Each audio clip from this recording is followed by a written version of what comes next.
Do you have a new link or? Okay.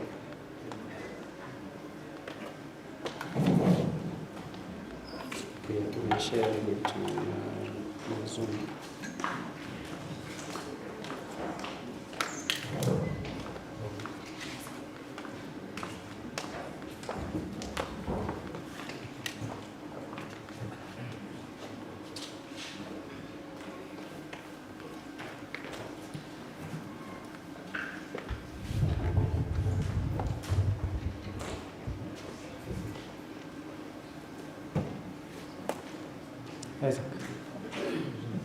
Isaac.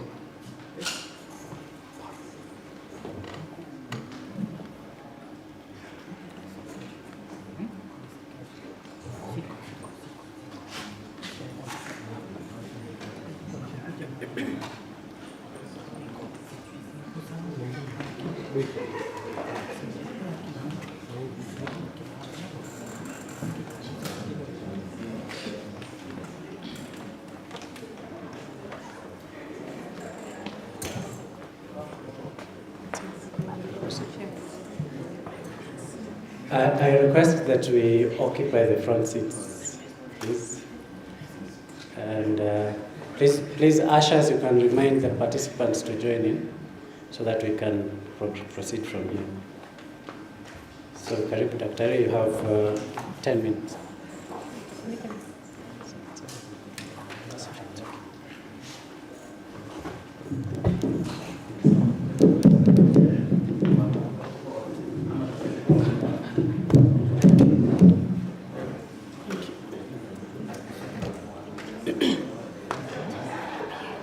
So good afternoon. I'm Sata. Thank you. I'm presenting on glycemic responses to stiff porridge, and that is basically ugali prepared from different cereal grains. The question is, which one is good for diabetes management? So ugali can be prepared from different types of cereals. We are used to the white ugali, which is prepared from a maize meal, like the one you can see there is white ugali. But ugali can also be prepared from millet flour, and it can also be prepared from sorghum flour. It can also be prepared with composite flours containing any of those. And the color of ugali will depend on the color of the raw material used. So what then are glycemic responses? Glycemic responses, usually that is just the rise in blood sugar after you consume a food rich in carbohydrate. And it can be measured in terms of what we call glycemic index.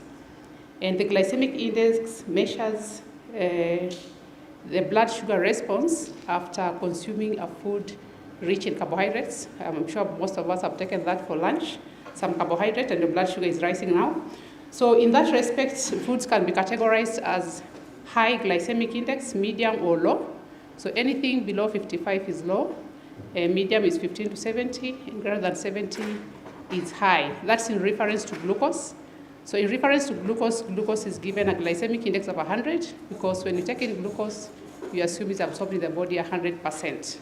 So if glucose is absorbed 100%, what about ugali, or rice, or chapati, or anything else? So it can follow either 70, 55 to 70, or any of those classes. So the high GI foods are quickly absorbed, whereas the low GI foods are slowly absorbed into the bloodstream, and the low GI foods are recommended in the prevention and management of diabetes mellitus. Ugali, of course, we all know ugali is a local staple, which is consumed usually for lunch or dinner, but you can also have it for breakfast. And it's usually consumed alongside a relish or an accompaniment. It's prepared from maize, sorghum, millet, or a mixture thereof, that I've just indicated. And although the whole meal flours have been advocated for diabetes management in some communities, the glycemic effect is not fully documented. So what then is our problem statement here? The prevalence of diabetes has increased over the years, and patients, of course, incur a lot of pain and economic losses in getting treatment. Ugali flours, although have been advocated in some communities for management of diabetes, the whole milled flours, there's scarce data on the glycemic indices or the postprandial blood sugar responses after consuming ugali prepared from those flours. So basically, it will help us get to know which type of ugali can be used in the management of diabetes mellitus. Not only diabetes mellitus, but cases to do with obesity and the cardiovascular diseases. Knowledge of whether our food is high, medium, or low GI is helpful. So the main objective was to determine the glycemic responses of various ugali formulations. So to do that, first you need to determine the proximate composition of ugali. That is the nutritional composition of ugali. And the main aim that we do that first is to be able to know how much carbohydrate is contained in that particular type of ugali, so that when you serve your participants, you give them an equivalent of 50 grams. So that is the reason we do the proximate composition first before you do the glycemic index analysis. The number two, the GI of ugali prepared from different cereal grains. So we have ugali prepared from whole maize meal, sorghum, millet. And then you can also assess the impact of fermented milk on the GI of different ugalis. We are giving this ugali to people, but most of us know that ugali is taken with accompaniment. So we chose on fermented milk. It's a bit easy to serve, so that you can see the differences among these different cereal grains. So the methodology, sample preparation, those are the samples that we got: maize, millet, and sorghum, simply cleaned, milled, and stored at room temperature, the way you store your unga. Then marline glucose was purchased from a local supermarket in Meru town. Then ugali was prepared using the traditional method. Proximate analysis, we use the standard methods. The AOAC methods were used, and the carbohydrates was done by difference, just subtracting the other nutrients, then you get the carbohydrate content.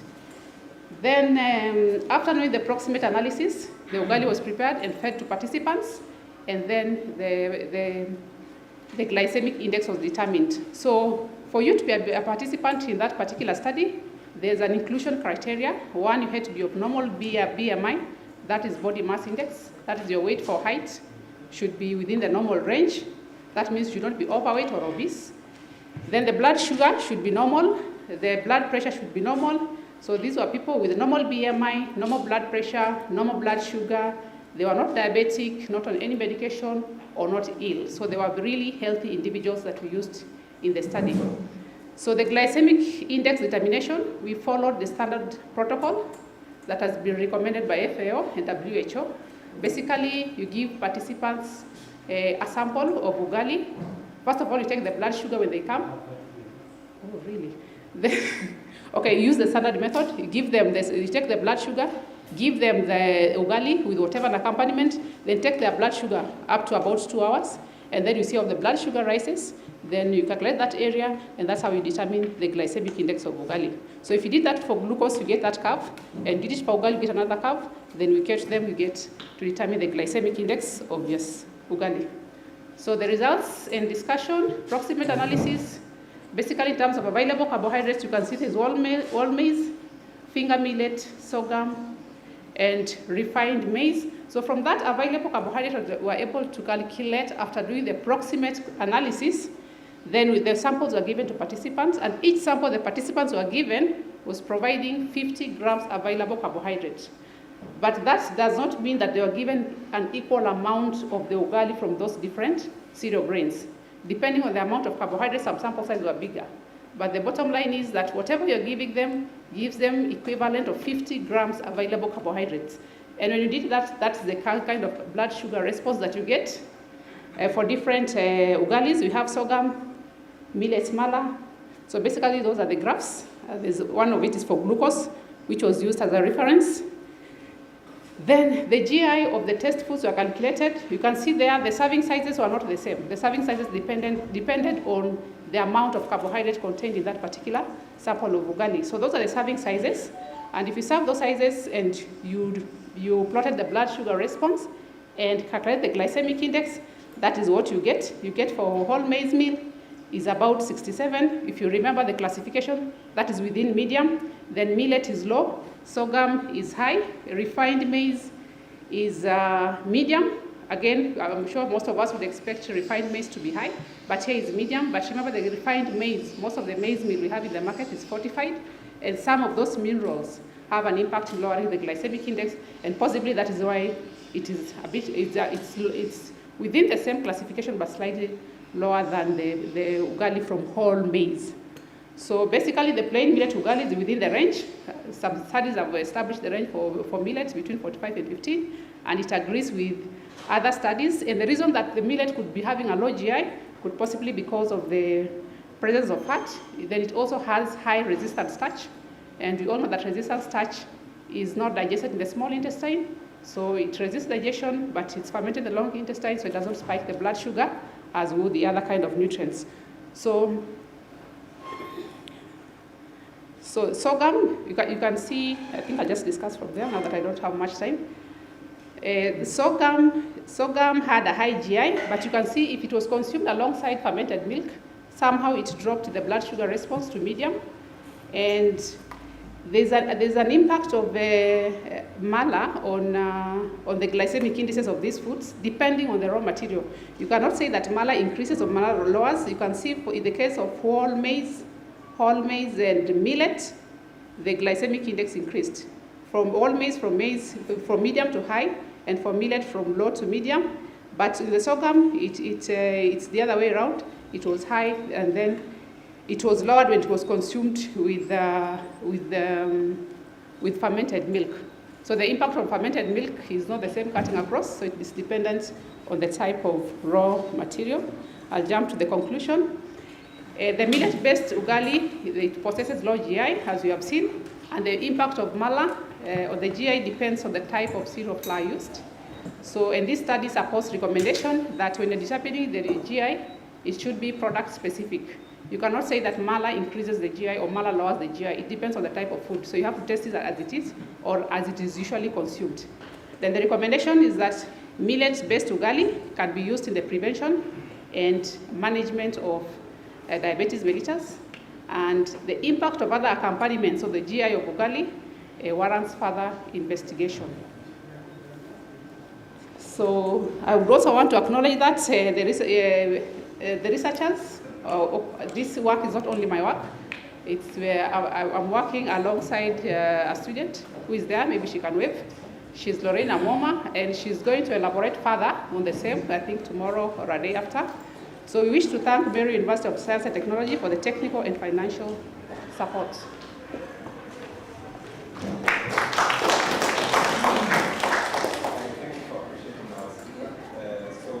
We are requesting those present to please occupy the seats in front, if that is possible at all. So we are going to have all the questions at the end of the session, so I would like to invite the next speaker, who is Mike Kennedy.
Good afternoon, ladies and gentlemen.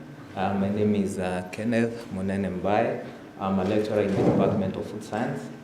And the work that I'm presenting arises from the first internal grants call. And here we had put in an application to look at the potential role of kachumbari. And this is something that probably you might have had it for lunch. And at the end of the day, you might be wondering whether it was safe for you to eat. So the raw of kachumbari, which is a ready-to-eat raw vegetable salad offered by roast meat eateries in transmission of pathogenic enteric bacteria. So this work has already been published in the Journal of Food Quality in 2018. And just to give a brief introduction, kachumbari is what we refer to as a ready-to-eat raw vegetable salad that we widely prepare both at home, and it is also served in many outlets. Many of us will have some nyama choma and kachumbari, and sometimes many people might get into trouble because of either of them, but kachumbari could be quite risky. Usually, uncooked vegetables and fruits are major causes of foodborne disease outbreaks around the world.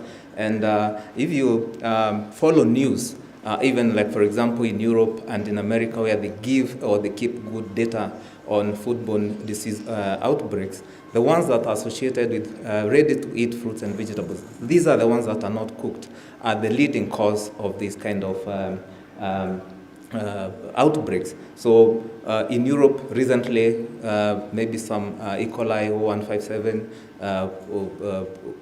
stems a lot from consumption of things like spinach. These are ready-to-eat vegetables that have been washed. If they have not been prepared hygienically, then you have a problem. So one of the things that you notice is that when you go to have your nyama choma and somewhere, is that you'll where the kachumbari that you get will also be prepared in the same kitchen that they are preparing your nyama choma. And due to this, there's a lot of problems that could arise. Like, for example, handling of meat together with raw vegetables could lead to cross-contamination. Handling that food in an unsanitary environment could also lead to contamination, of especially whatever that has not been cooked. So it is very important that we assemble this information. When you assemble this information, it helps us in establishing what we call the microbial criteria for food, in deciding what are the most important foods to monitor that are a risk to public health. So this information is very key to collect and inform the public. So the other thing, our objective was to assess the bacteriological quality of kachumbari that was sourced from roast meat eateries by asking for what we refer to as hygiene indicators and some pathogenic enteric microorganisms. These are the ones that cause diseases. Sometimes you might eat your nyama choma and your vegetables and you end up having a bout of diarrhea. So the problem could stem from these particular ready-to-eat vegetables. Then to determine if kachumbari meets the ready-to-eat food standards. So we sampled a number of roast meat eateries from 5 towns within the vicinity of Meru. We looked at samples from Meru, Chuka, Nanyuki, Isiolo, and Maua. So in total, we gathered 39 samples. So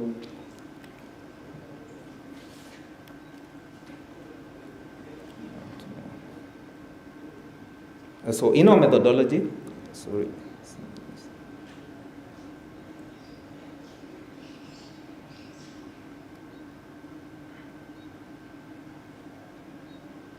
some technological challenges here. Okay, sorry, I want to go to the analysis.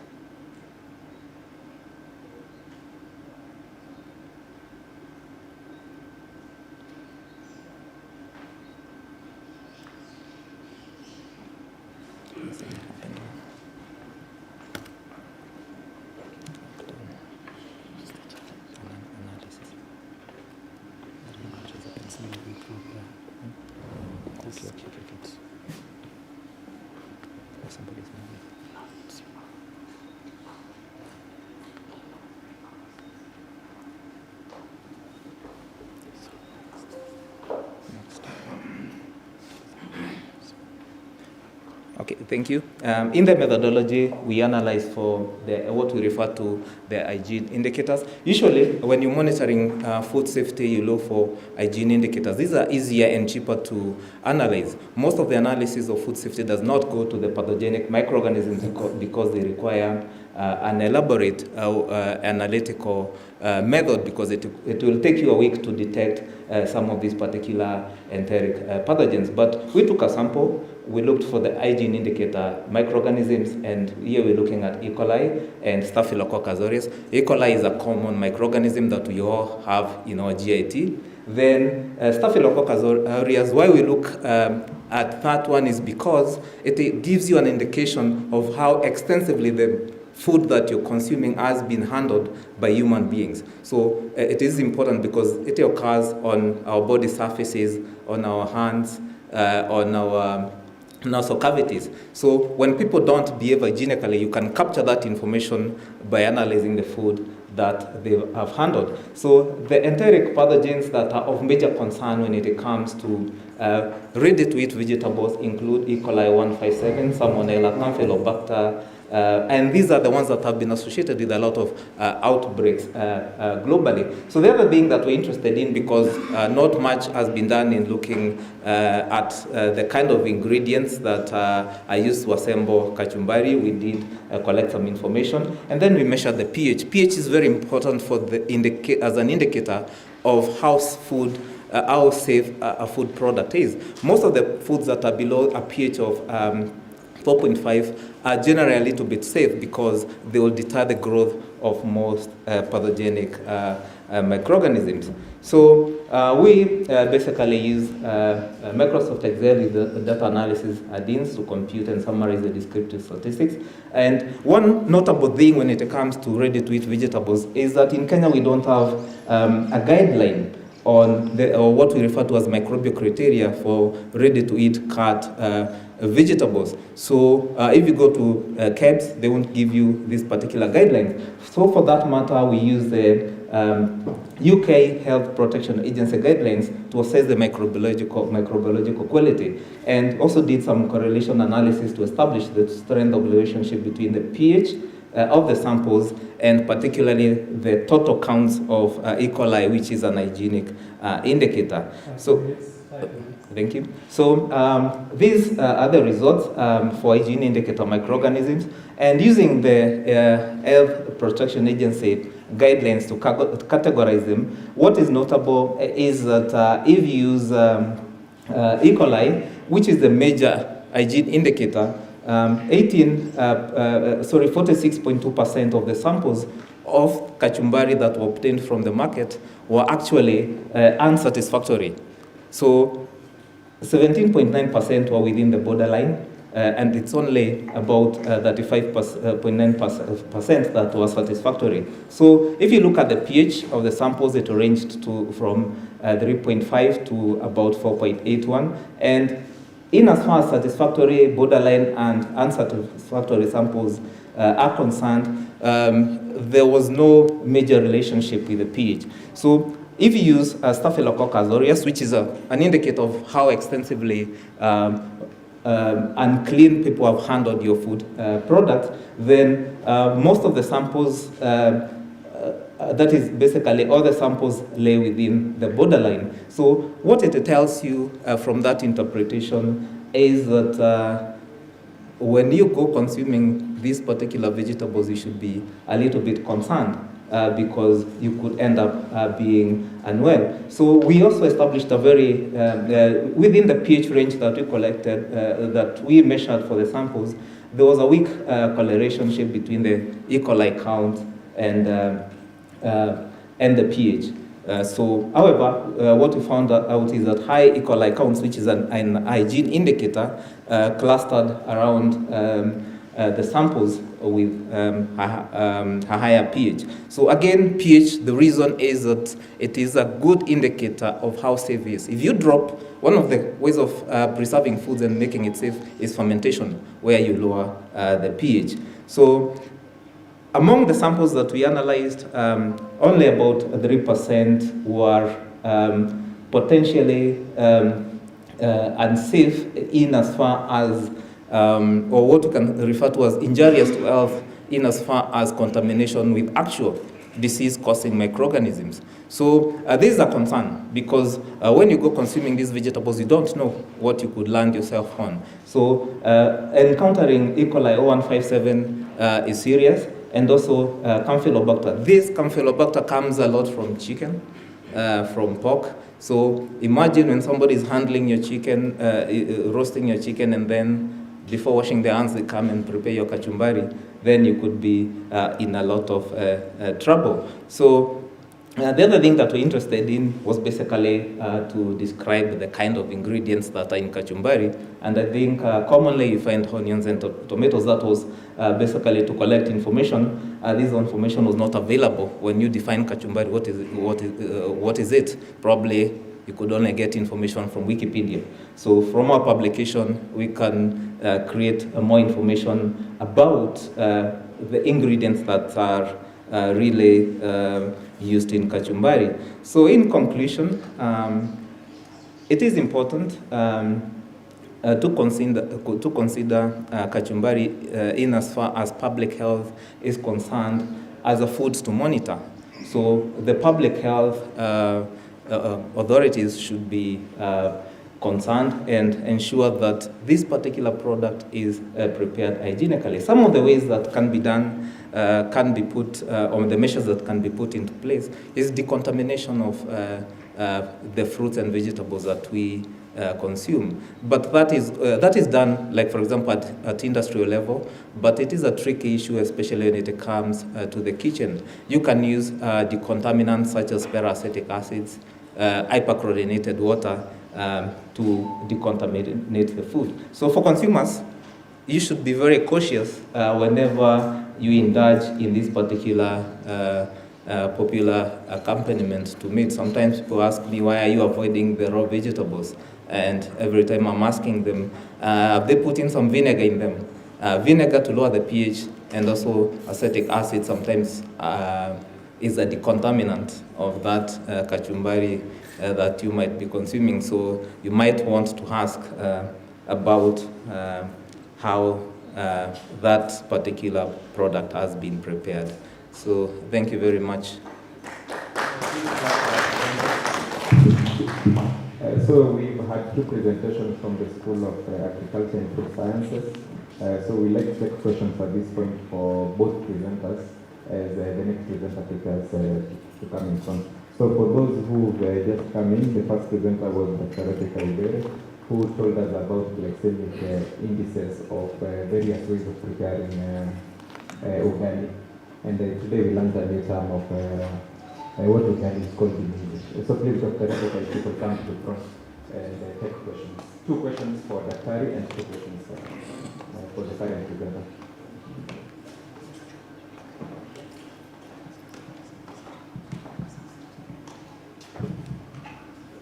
Thank you very much, presenters, for enlightening presentations. I have 2 questions to Dr. Ibere. Not sure the 2 are meant for me, but now, how do you take care of variability? What do they call idiosyncratic variabilities among the individuals you work with? And then maybe a clarification also on how do you ethical issues, were there ethical issues arising from working with individuals, and how did you take care of that? To Mr. Bai, very soon to be doctor, I hope. Now, why are some people appear, maybe it was not really related to what you did, but some people appear to be more sensitive to food, let me say now, kachumbari poisoning than probably, others. What would that be attributed to? Is it really the ingredients or basically the factors we looked at? And then I did not see avocado in your field review.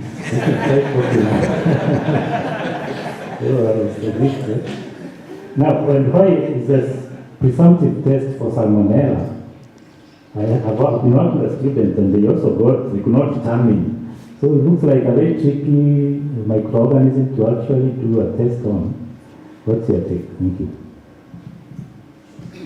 Chair, even as was coming, the last presenter, sorry, I'm all over, that's why I don't know what's happening. But no problem, Prof. You seem to be doing excellent work, study. What I did not hear this great job you're talking about is, when you talk of susceptibility, poison susceptibility or what have you, was there any statistical testing, significant testing? You yourselves, I saw a lot of descriptive percentages. But you see at this level in terms of statistical significant testing, I think that would really go very far. I don't know whether things like p-values, their interpretations. That to me would be very important. And then I saw when you had your problem there, now I want to talk as a professor, then you just rush to the general objectives. Almost like we should have talked about specific objectives. But for me, if you really want to do real testing that will stand the test of time, then you need to talk about research hypothesis. And I mean research hypothesis. Most people think when you talk about research hypothesis, there's a null hypothesis. It's actually the alternative hypothesis. So you need to do that, then eventually you'll be able to do statistical testing. Thank you very much. Thank you. Mine is to Mr. Pai, and it will really just address the issue of the vegetable salad. Other than not seeing the avocado, which the doctor there actually mentioned, there's a myth. I don't know whether it's true or not. You can discount it with maybe empirical evidence that the people who take this kachumbari, but there is pepper, pilipili, they never get this kind of food poisoning or whatever the case. Maybe you would just expound on that, whether the pilipili effect could have an effect on some of those samples that you collected, to the effect that very few of them actually had Staph aureus and the other pathogens that we are talking about. And then number two, have you already published this kind of findings? Thank you very much. We'll start with Dr. Ebe. Okay, thank you very much. I think the first question by Dr. Gashoka was about the variation in individuals. In the methodology, that is well taken care of. There's a lot of variation that is expected within an individual and even between the individuals. If I give you a sample of ugali to eat now, and I give you the same sample tomorrow, the way your blood sugar is going to respond is not exactly the same way. And that is why in the classification of glycemic index is very broad. Anything that we call log glycemic index is anything between 0 and 55. So something with a glycemic index of 10 and that of 50 or 55 are basically the same. And that is to take care of the variation within the individual and between the individuals. However, I think Australia currently, they've developed what we call an artificial gut that can take care of that. So if you had an artificial gut, then it could take care of the variation within an individual and between individuals. So you can get exact figures for the glycemic index.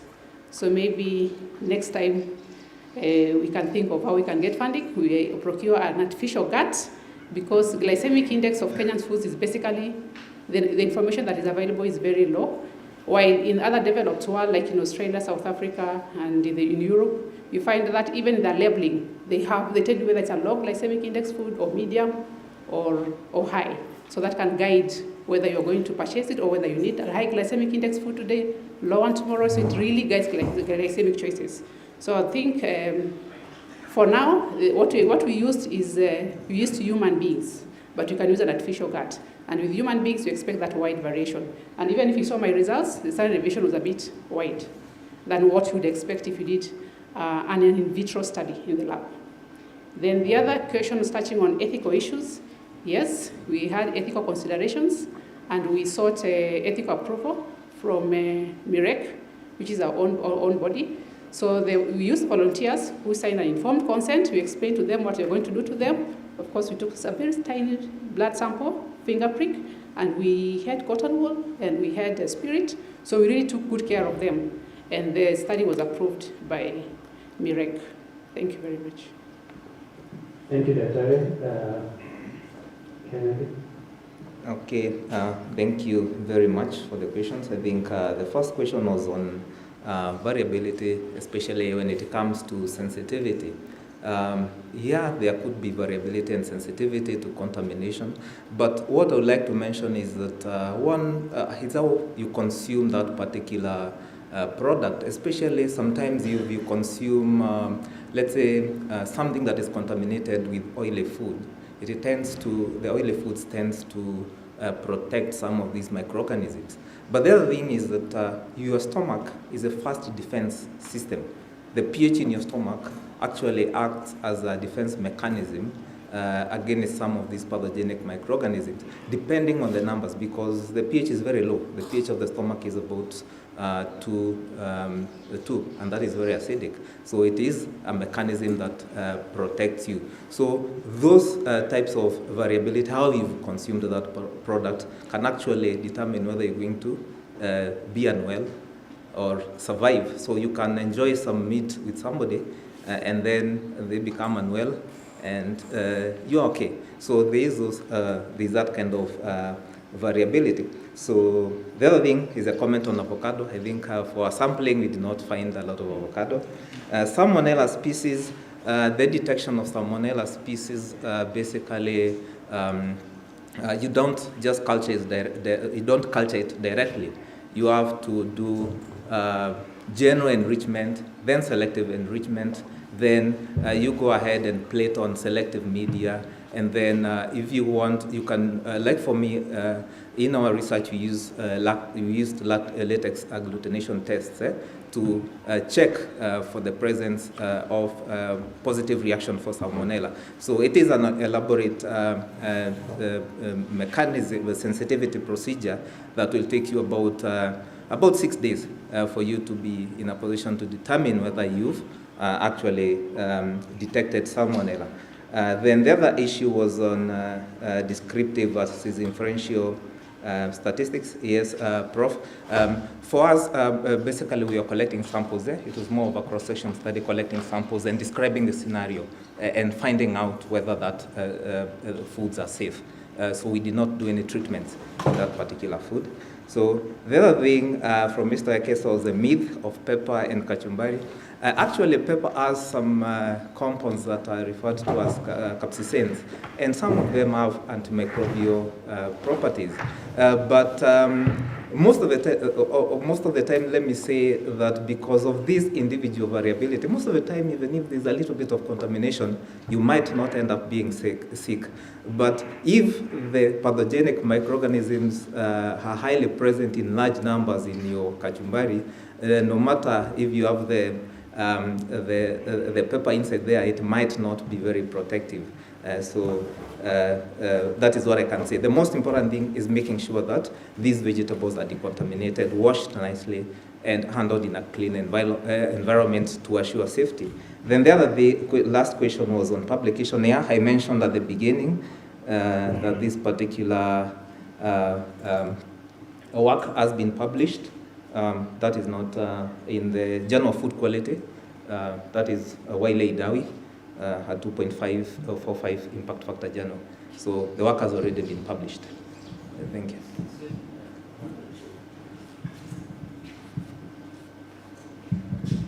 Yeah, thank you for your research, and I think the area you research on is where you will find the many millions of Kenyans spending their lunch to. So my only concern is that how is your research going to promote this engagement with food? Will you start thinking about how do I address this bacteria or, Soromera? Salmonella discampylobacter. In the West, we used to go to restaurants and we are served, I'm not served, but I see my colleagues take salad These are our salads. And we always say, hii chakula ya sungura hapa ni so expensive. Chakula ya sungura is very expensive. Ya mbuzi. So these vegetables, some leaves, and they just put vinegar, and it's good to go. And it's organic, and it's the most expensive. You can imagine sukuma wiki, 1 week is 100 shillings. So, how do we validate this endowment we have? That how do we validate through research by addressing those gaps, especially the poisoning, to make it less poisonous if there is, through research. So I think, is that your next agenda? Thank you. Thank you, Chairman. I think in as far as validation and making it safe, one of the things is really informing and educating the people who handle these particular salads.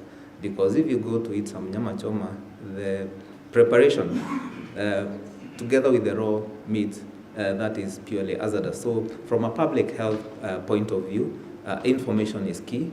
Then the available ways of decontamination, but you don't find, like for example, we do a lot of ready-to-eat vegetables to Europe, but there is decontamination in the factories that handle those particular vegetables.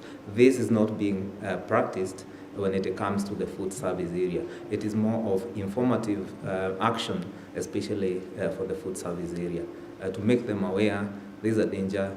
Please handle your vegetables separately. Use a different knife to cut your raw meat and cut your vegetables to make sure that the vegetables are safe. So it is more informative. Thank you. So thank you very much, our two presenters. Please appreciate them for answering the question. Thank you. So I'm going to invite Masish Demburi, who works at the library, for the next presentation.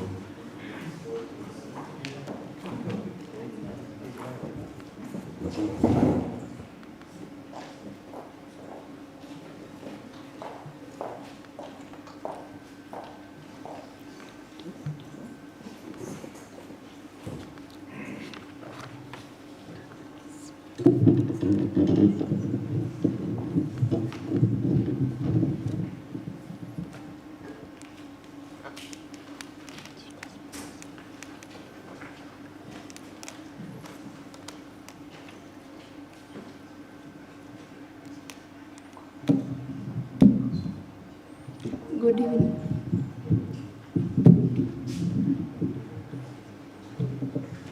Good evening. My name is Masi Msungu. I work in the library where we empower our users through information.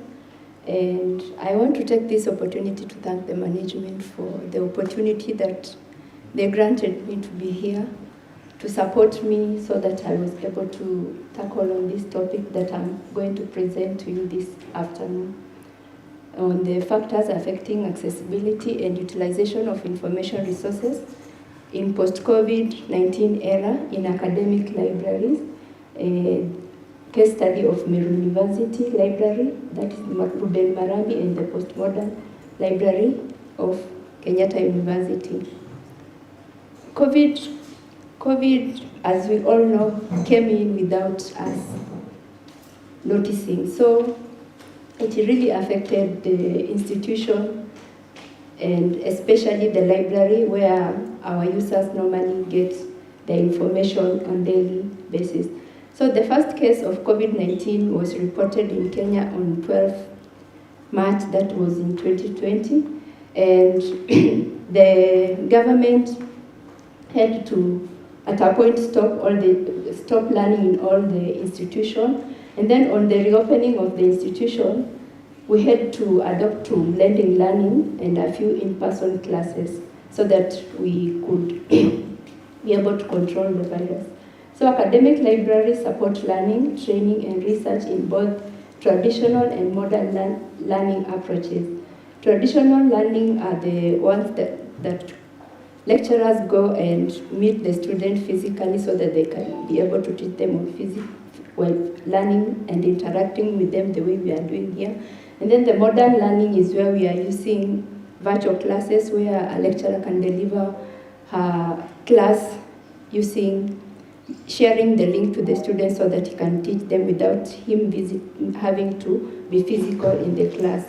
The statement of the problem was that library might possess the requisite information resources, but the users fail to access and utilize them. This scenario happens when the library might have the relevant and quality information, but the users may find it so difficult to access. And as I continue with the paper, we'll find some of the reasons that are causing this to happen. So during the pandemic, the librarians had to come up with ways to continue serving their users better. So they had to move from the traditional method that they were used to in providing their services to move to digital, to digitize their operations.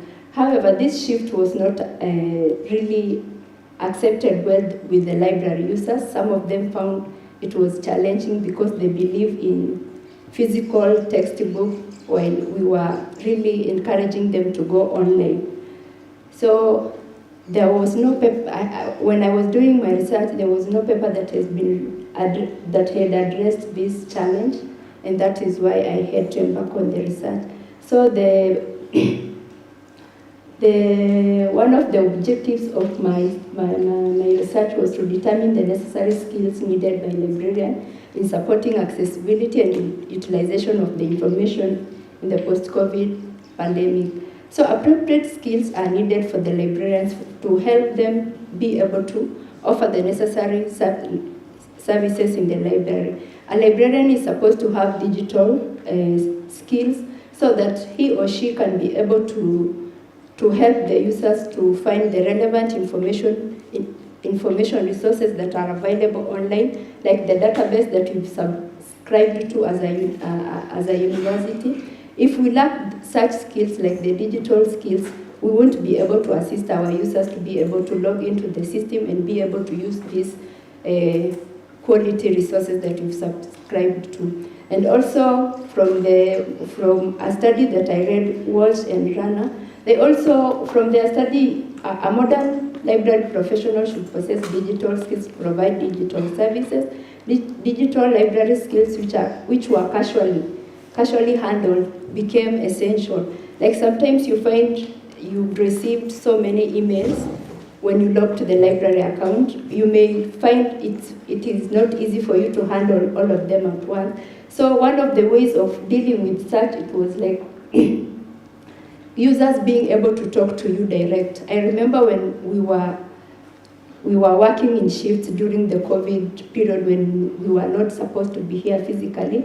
It reached at a point that we had to organize at least 2 librarians to be on duty on each and every day. So we created a way in which our students could reach us through WhatsApp. So when you are on duty, when a student is requesting for information, you'll just hear something like a phone, a ringtone, like a ringing. So when you are at the counter, you'll be able to go and ask the user, how can I help you, through just typing on WhatsApp. Then the user will respond, and then he will ask you what he wants to access from the library. And remember, they were not inside the university, so we used to help them through that. Then objective number 2 was to find out innovative methodologies employed by the library in facilitating access to the library resources. One of it I've already explained, that creating that way of talk to us through the WhatsApp, and also including the Web 5 minutes. Web 2.2 tools, which are the tools that allow the users not only to get information from the web, they can also get information from the social media, whereby you just have to, the social media where you just have to help to create ways on which you can share information onto them through the social media. The online public access catalog, the bulletin board services, ask the librarian, like the one I was explaining, web forms where they can fill in their request on need basis, and also the online document delivery, interlibrary learning, where students from maybe in Marimba, they find an information that is useful to them at main campus, they can always email us or they can always call to request for that information. Then the next objective was to investigate the challenges faced by the library staff and users in the post-COVID-19 period. So halting of the library, halting users from borrowing the books from the library, it was really a challenge to them because some of them were explaining like having to access information that are available online, it is a challenge to them because some of them we found out that they don't have the literacy skills in accessing this information from the website. And also the librarians found it a challenge because some of them did not have the skills also in helping the users to access this information online. Then the other objective was to explore the role of information technology in providing information material, usability and consumption. We cannot move to digital learning without the ICT in place. So ICT has really helped us as librarians to be able to collaborate, to be able to share information to our users so easily using the emails, using the WhatsApp, the Facebook and all the social media that we are able to access to. So the methodology, I used descriptive survey research design with quantitative research method. Then data was collected using questionnaires. A sample of 357 library users were sampled from a daily average of 500 active patrons. Then 26 librarians were sampled from the 2 libraries. Then I had to get clearance from the MIREC, from Meru University and also from NACOSTI.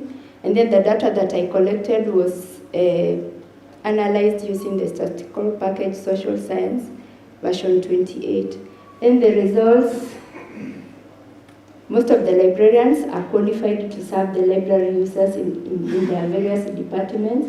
Then on the access method for the available resources in the library, found out that most of the users prefer electronic resources because these resources are easy to get and also you can use one book, you can use it, many users can be able to use it in multiple, as in users can be able to use one book, many users can be able to use one book, sorry. And then 46% preferred the internet search, whereby they are able just to ask Google. And then 41% preferred physical books because physical books don't require the login credentials like the online books where you are supposed to have login credentials so that you can be able to access. Then the other objective was to investigate the challenges faced by the library staff and users during the pandemic. So the results were the library users believe that the library are understaffed. After we reopened the institution, some of the workers were slashed off because of the number of reasons. And then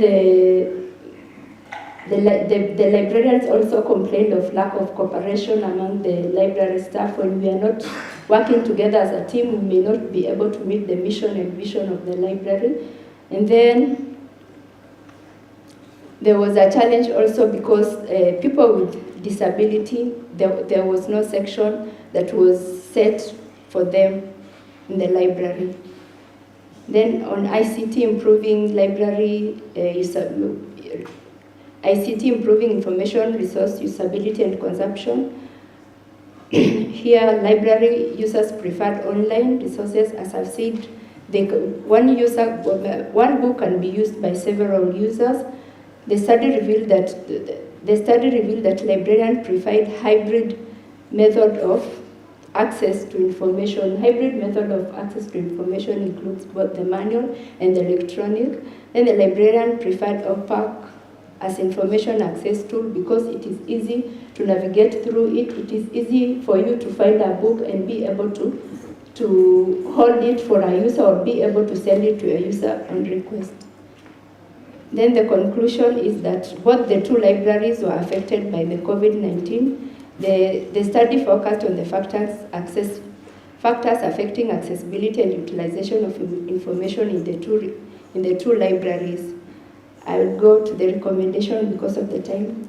Libraries should design their position to prepare for future services, new practice such as use of the hybrid method to support users access information and use the artificial intelligence technologies are needed. Libraries should consider employing more staff so that they may be able to offer the services that are required by our users promptly. Then library management should prioritize training staff and users to bridge the digital divide and transform them into information literate and tech savvy.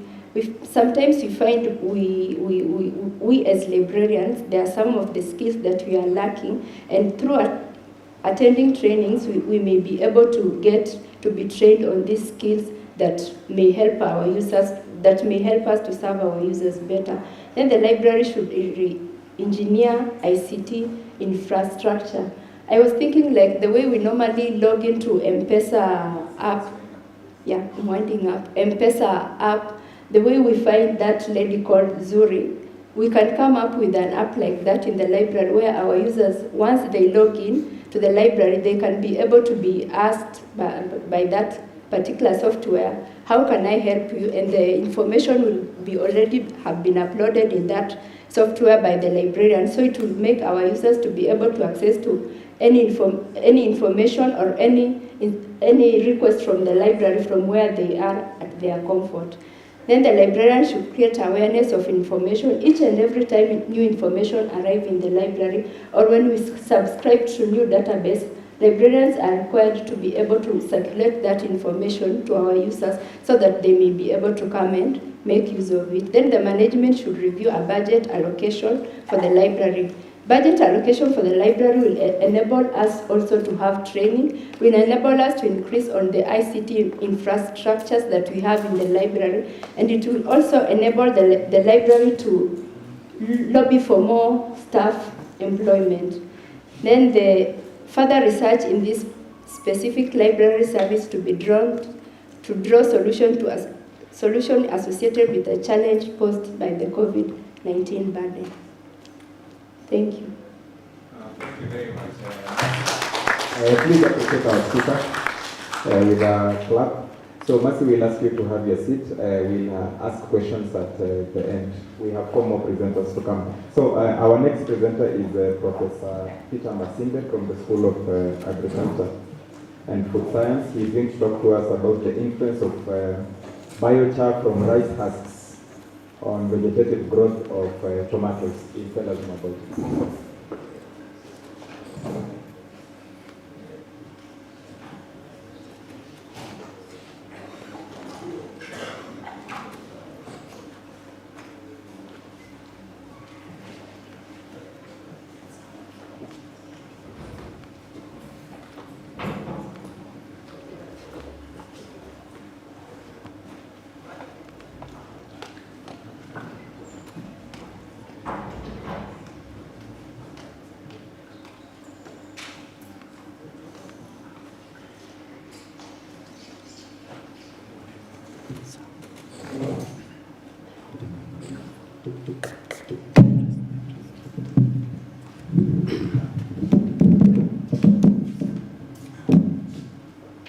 Okay, thank you very much for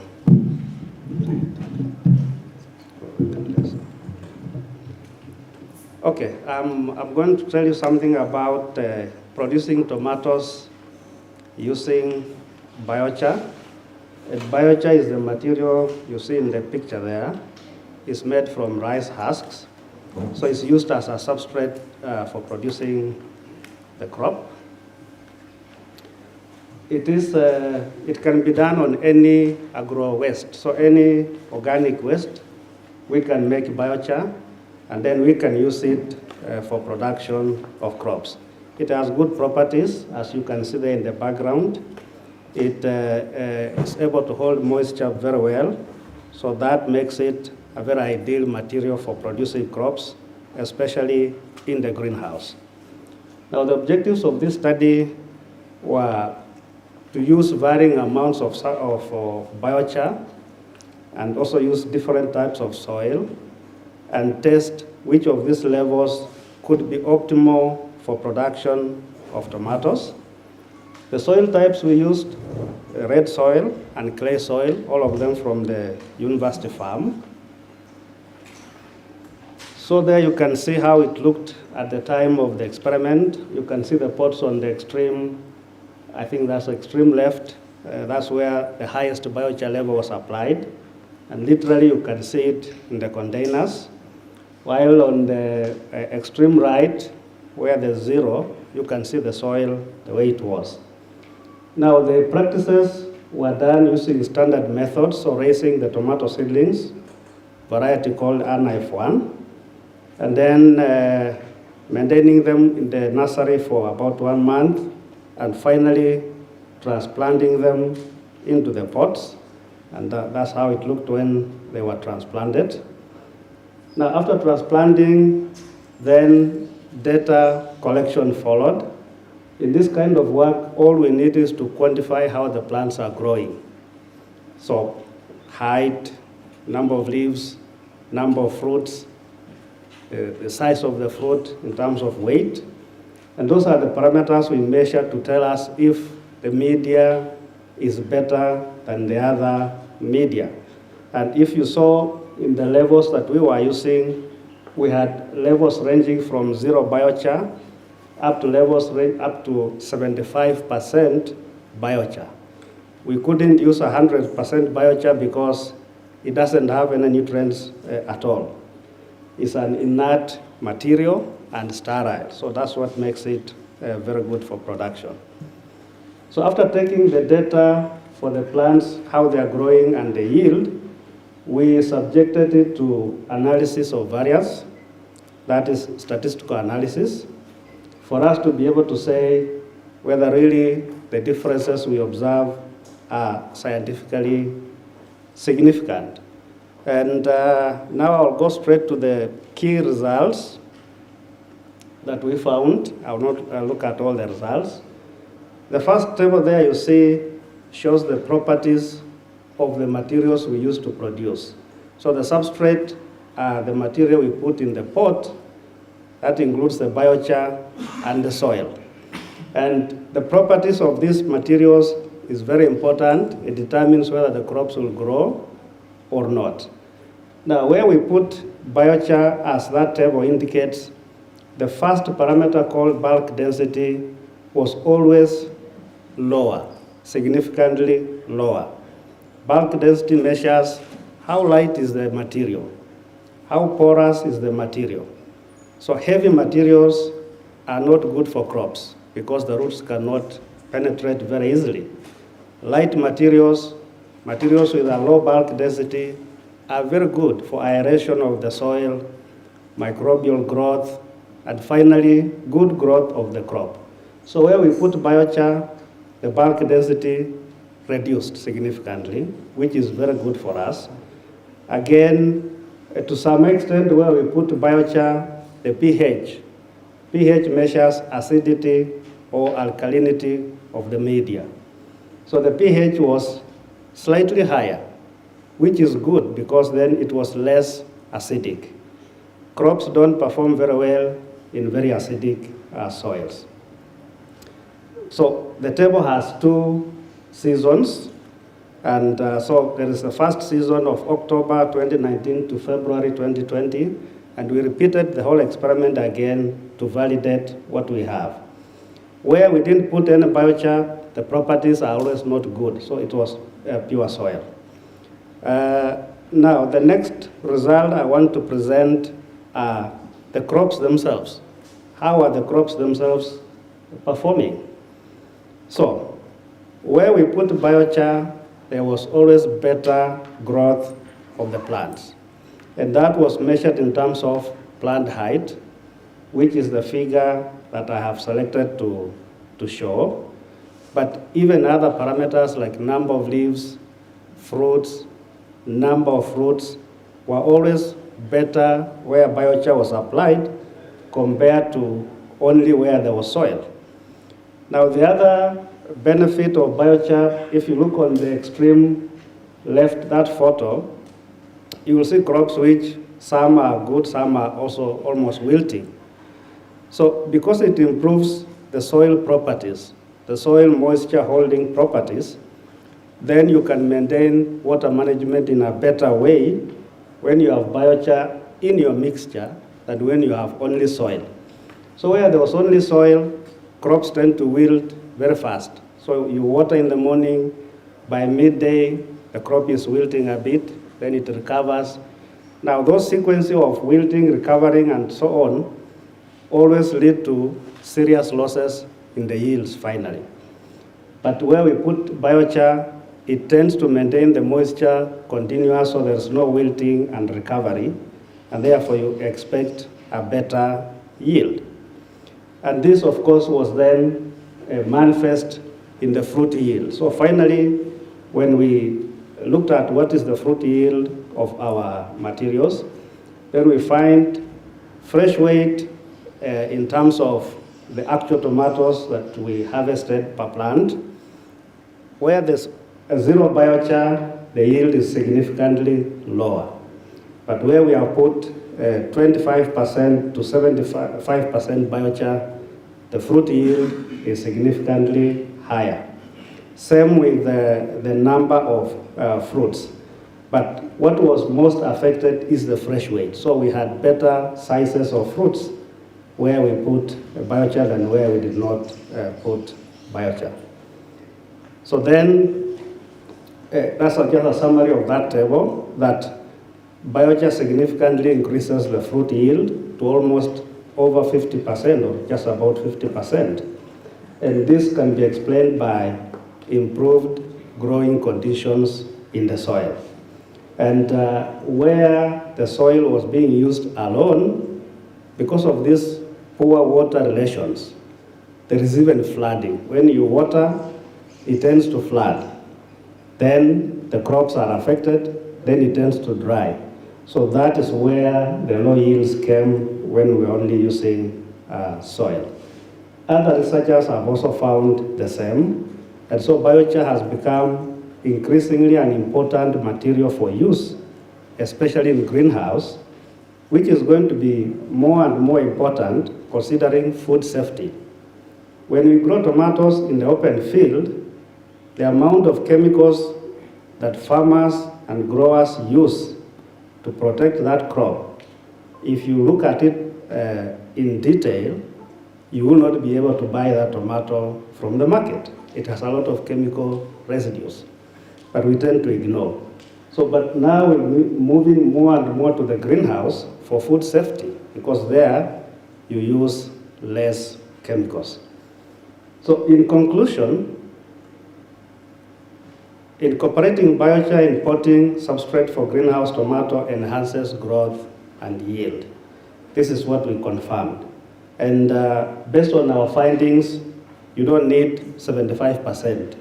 Even 25% is equally good. Now from these findings, we have gone a step ahead, and we are now using them.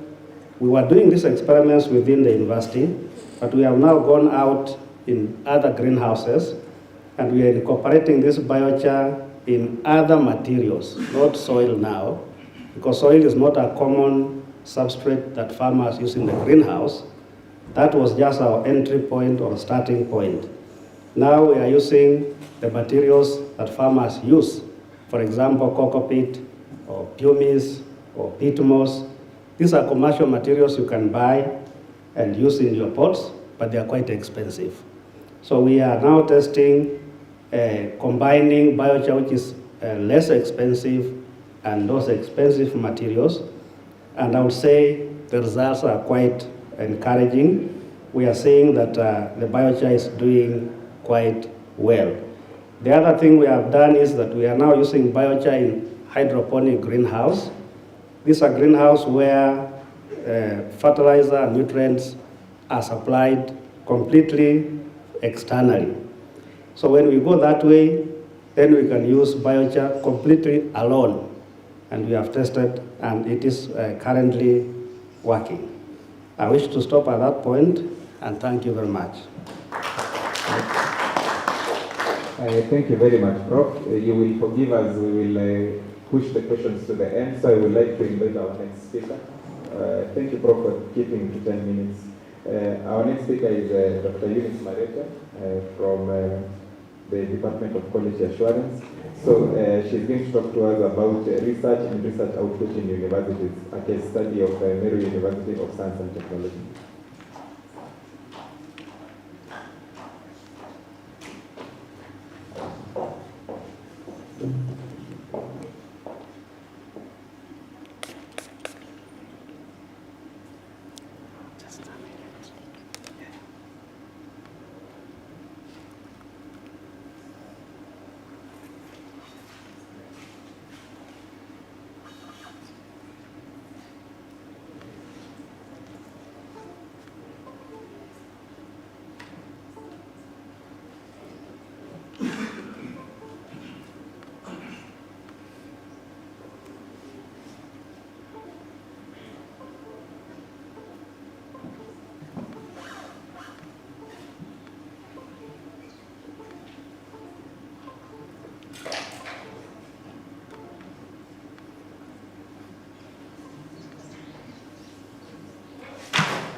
It's not.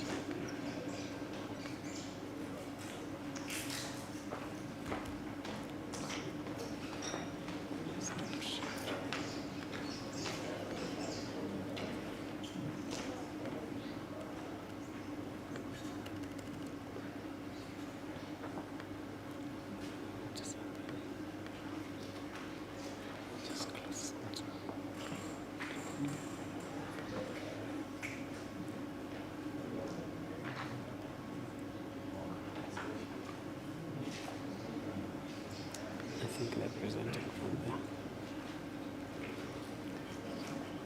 No, it's okay. It's okay.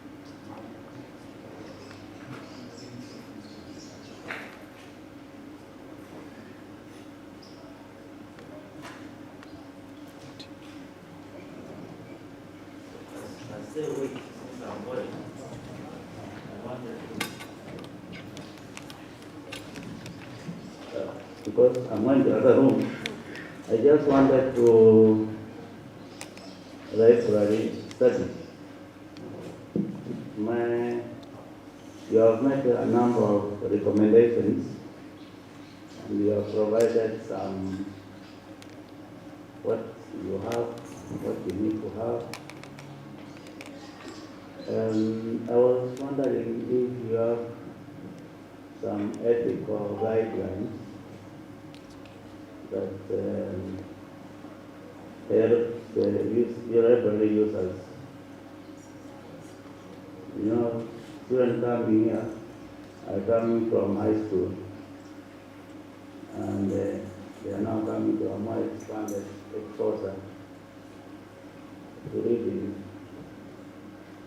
And the libraries, sometimes we can have material that can be, and especially when we move to online use platforms, the ethical component.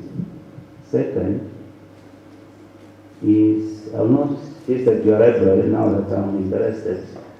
Do you have learning commons concept in place. Are you familiar with that concept, learning commons?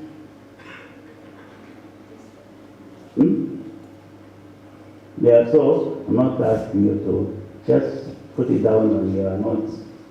It's a new concept of moving from traditional library where you put keep quiet, keep silent, reading in progress. That one has no longer in the market. Those are old schools. The current practice library is a place where those, and it is consistent with multiple intelligence. There are those learners who can learn by work, interpersonal, working with others in small groups. Some, we do provide coaches. They come and relax. It's in the library. Those who are serious, who are intrapersonal, I have access to those library cubicles. They lock themselves because that's how best they can learn. But there are those who cannot learn like me without others. So that learning commons is even if you Google learning, 21st learning library designs, you should get it. Thank you.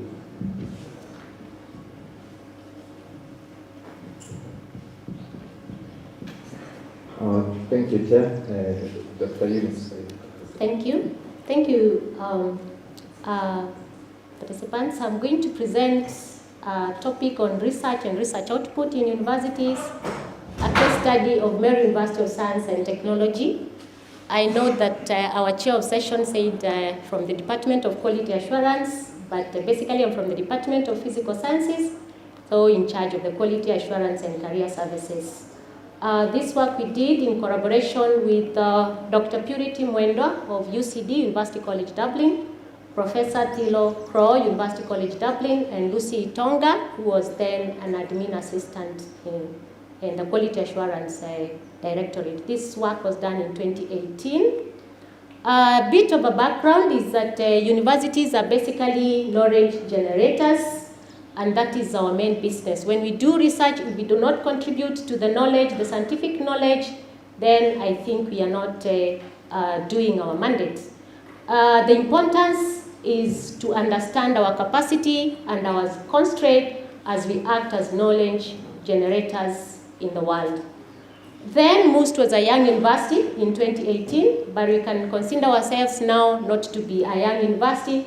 I think we are now not just exploring, but we have started working and even running. Our study objectives are first to establish the number of academic and research staff, including postgraduate students currently involved in a research project. Number 2 was to quantify the number of publications produced by staff and students in the last 5 years, and the last 5 years is 2018 and backwards. Then to determine the number of funding proposals made by academic and research staff, including postgraduate students in the last 5 years, and to determine the challenges facing researchers at MUST, also to determine the key internal and external collaborators. The methodology was to carry out a survey, and this included targeting all academic staff who are then 111 and the postgraduate students. Just go direct to the findings. For objective 1, the academic staff involved in research, sample demographics, distribution per school. 78 surveys were distributed. This was done manually, and 55 were returned. And as you can see here, the School of Pure and Applied Sciences was the highest in participation, followed by SBE. Then we have the SARS, and in that order. The designation of participants, we have from senior lecturer, the lecturers, the tutorial fellows. So the largest number of participants were the tutorial fellows and the assistant lecturers or stroke assistant lecturers, because the position of the assistant lecturers exists at some point in the universities. The number of years of experience, teaching experience for the participants, Those from 0 to 5 years were 28, with the highest percentage. From 6 to 10 years were 19, that's about 34%. And then we have the list of 20 and above years, which was about 3.6%. Participation in research. Among the participants, 93% had participated in research and 7% had not participated in research. And what were these areas of research that the participants had done their research on? It was quantitative research, applied research, qualitative research, basic research, laboratory intensive research, action research, animal studies research, and computationally intensive research, in that order. So the highest was a quantitative research. The effort of allocation towards the different academic activities from the participants here, you can see the largest percentage are those who felt that a lot of their time was put in the teaching. Then we have varying the effort in the administration, and the blue bar there indicating the effort that was given to research. The published research related content in the past 5 years, that is 2018 and backwards, 11 indicated that they are not published, and 43 and published. And what type of publications were these? The number of publications in total that we were able to gather is 111. There was one book, 2 book chapters, research reports were 3, and other publications were 3. Objective 3 was the funding, and 43% indicated that they were involved in a funded research project, and 56% had not been involved in a research project. And out of these who were involved in research projects, 7 or 12%, which you can say rounding off to 13%, came from internal grants, 27% from external, and there was a percentage of 16 that came from both internal and external.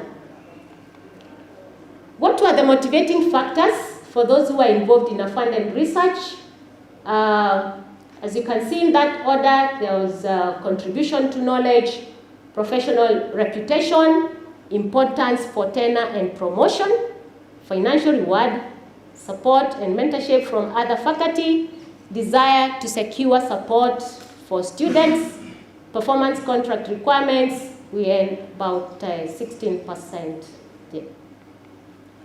Objective 4, we looked at the limiting factors for pursuit for funding for research, and these were the limiting factors: teaching and administration load, access to equipment and infrastructure, access to technical assistance for proposal development, access to appropriate collaborators, access to library or technical support staff, and there are those who felt that there were limitations due to the family issues. And for objective number 5 is the collaboration, and we have a web of collaborations here. And if I can zero in, you can see the departments: physical science, where they had collaborated. You can see the DAD, NRF, EPFL, Switzerland, University of Freiburg, and all that going. You can see Kemri is collaborating with physical science and mathematics. Nursing here collaborating with KEMU and JQuat. Business management department, these were the collaborators. Mechanical engineering. So these are the departments that end collaborations within and without. Education, you have KCPA, DevPort University, Strathmore University, and that's just a web of the collaborations then. I believe now we have a larger web. And in conclusion, commitment to research among the academic staff and postgraduate students was high. Opportunities for further growth in the areas of publications, grants, and international collaborations were there. And there was need to have support in terms of grant writing and mentorship, which was desirable. And dissemination of the study results, we held a MOOST UCD workshop that was on October 11th, 2018. And this was a photograph taken after the workshop.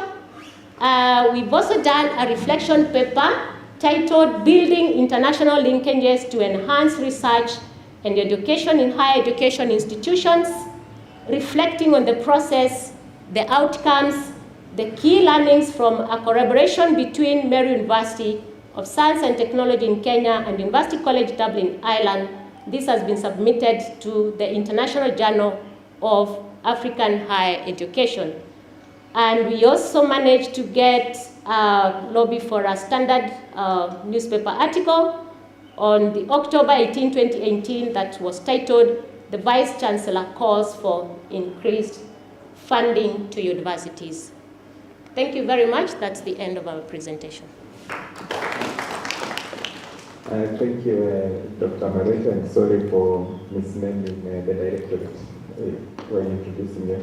So now I would like to call our second last presenter this afternoon or this evening, Mr. Hasbon Gatobu from the School of Business and Economics.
Good evening, ladies and gentlemen. My name is Francis Gatobu. I'm presenting on influence of procurement. I teach in the School of Business and Economics.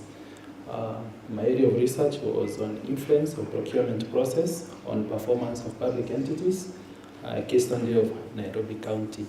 And maybe you may wonder why Nairobi County and not any other county. The reason why I settled on Nairobi County is because it is one of the counties that controls the highest budget, particularly the one that is allocated to procurement among all other 47 counties that we have.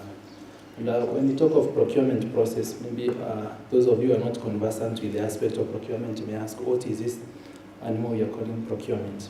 So procurement is basically that process you may employ to acquire goods, services, or works. And when I talk of works, I mean any construction job which may span from the general building, electrical installation, and plumbing. So it is that process of acquiring goods, services, or works from an external source or service provider, often through the most preferred method, which is open tendering. And open tendering is preferred because it encourages any prospective member of the society or the public who feels they are qualified to participate in a process. However, due to the cost involved in evaluating tenders, we also have other methods of procurement that are more economical and feasible, particularly when you're dealing with low-value procurements. So it may involve use of the open tendering or any other method provided for by the organization or the policy in case of private entities, or now in case of public entities like our institution, we use a legal framework in form of Public Procurement and Asset Disposal Act of 2015. And then we, the other day, 2020, Parliament also came up with a regulation that was meant to operationalize the Act. Now proceeding to our SOP, to my SOP. And we are saying now, as you're very much aware, public entities are grappling with a lot of financial challenges due to reduced funding from Exchequer or Treasury. And again also, you've also seen the escalating cost of operations occasioned by the increase of commodity prices that we, even now, we are currently experiencing skyrocketing commodity prices, which are having now a bearing on the cost of operations for public entities. Then there is a need, we say no, there is a need to have teamwork or synergy between procurement and the user department. Why? Because user departments are the final consumers of all the goods or services that may be procured for the organization by the procuring entity. And therefore, they should be proactively involved during preparation of the specifications and as well as selection of the suppliers. And some of the common causes of inefficiencies in our public procurement system are delays in preparation of technical specifications, and delays may be occasioned by maybe involvement of all the technical teams, because now preparation of technical specifications requires both the technical people from the respective user departments as well as the procurement team. So the other cause of inefficiencies in the procurement process is delays in evaluation of bids. Sometimes also we have delays in delivery of goods from the suppliers, and failure also to award contract on time, now leading to delay in deliveries. However, there are a number of interventions that have been put in place to address these particular challenges. And one of the interventions has been capacity building for all the stakeholders in procurement, including now the one I've already mentioned, the user department and the top level management, of course, because you know the responsibility of even awarding contract nowadays with the new laws rests with the accounting officer. Then there is also increased transparency brought about now by the Public Procurement and Asset Disposal Regulation, and as well as also the introduction of inclusion. You have 5 minutes. Okay. And also inclusion of the so-called special groups. We have youth, women, and persons with disability who have been factored in procurement as a way of trying to make it more responsive to the public needs. The general objective of the study was to determine the influence of procurement process on the performance of public entities in Kenya. The specific objectives, the first one was to investigate the influence of procurement plan on performance of public entities in Kenya. The next specific objective was to examine the role of specification writing on performance of public entities in Kenya. The third specific objective was to assess the effect of tendering process on the performance of public entities in Kenya. And the last specific objective was to determine the influence of inspection and receiving procedures in the performance of public entities. So the study was guided by those specific 4 theories. We have resource-based theory, systems theory, expectancy theory, and institutional theory. That's the conceptual framework. Under the independent variables, we have procurement plan, we have specifications, we have tendering, and inspection and receiving. The dependent variable was farm performance. Let's look at research methodology. The research adopted both descriptive research design as well as quantitative research design. And the target population for this study was employees of Nairobi City County. And the study employed a sample size of 100 respondents drawn from the functional departments. As you can see, we had 18 from procurement, 16 from finance, 12 from ICT, 10 from transport department, 11 from HR department, 10 from maintenance and the estate department, 10 also from security, 13 from administration, which was totaling to 100. Then data collection, the questionnaire was employed as the main instrument of data collection, and the questionnaire contained both open-ended questions, which collected qualitative data, and closed-ended questions, which gathered quantitative data. Data processing and analysis. In this study, the quantitative data was collected and analyzed by calculating the response rate with the descriptive statistics, where statistical package for social sciences version 21 was employed. Then again, correlation analysis was carried to determine the strength and direction of the relationship between the dependent and the dependent variables. Findings. In general, the study found out that the public entities in Kenya are guided by the procurement plan as the first step in the procurement process. You're aware, these days, particularly in the public entities, the first stage in the procurement process is the preparation of procurement plan, which we do every year before we work on the budget. You see, this is in tandem with the provisions of Public Procurement and Asset Disposal Act of 2015.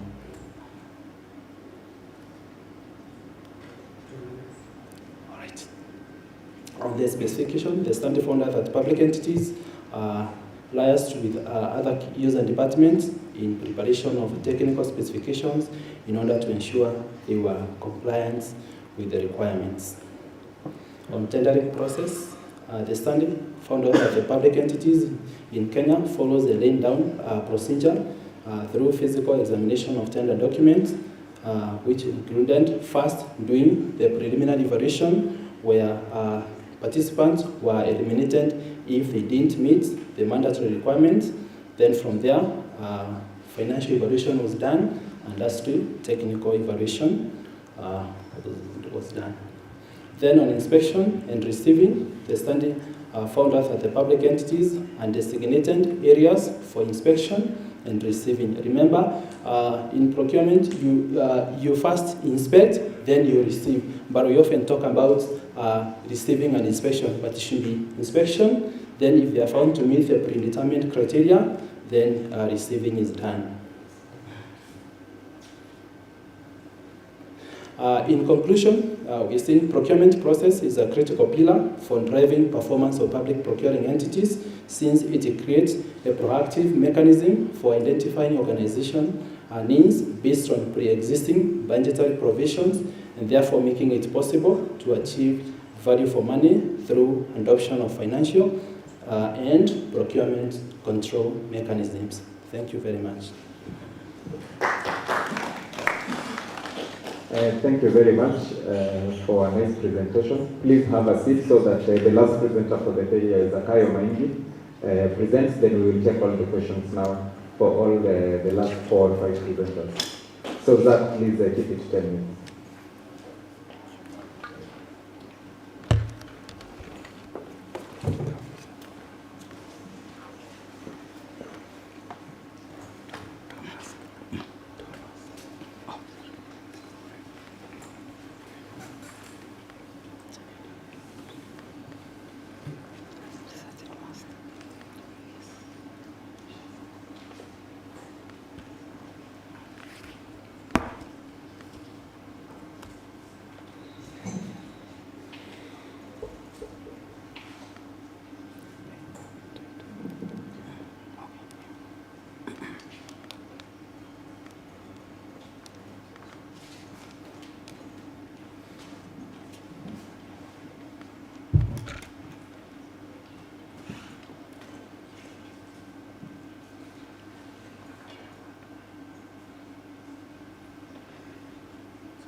Okay, thank you.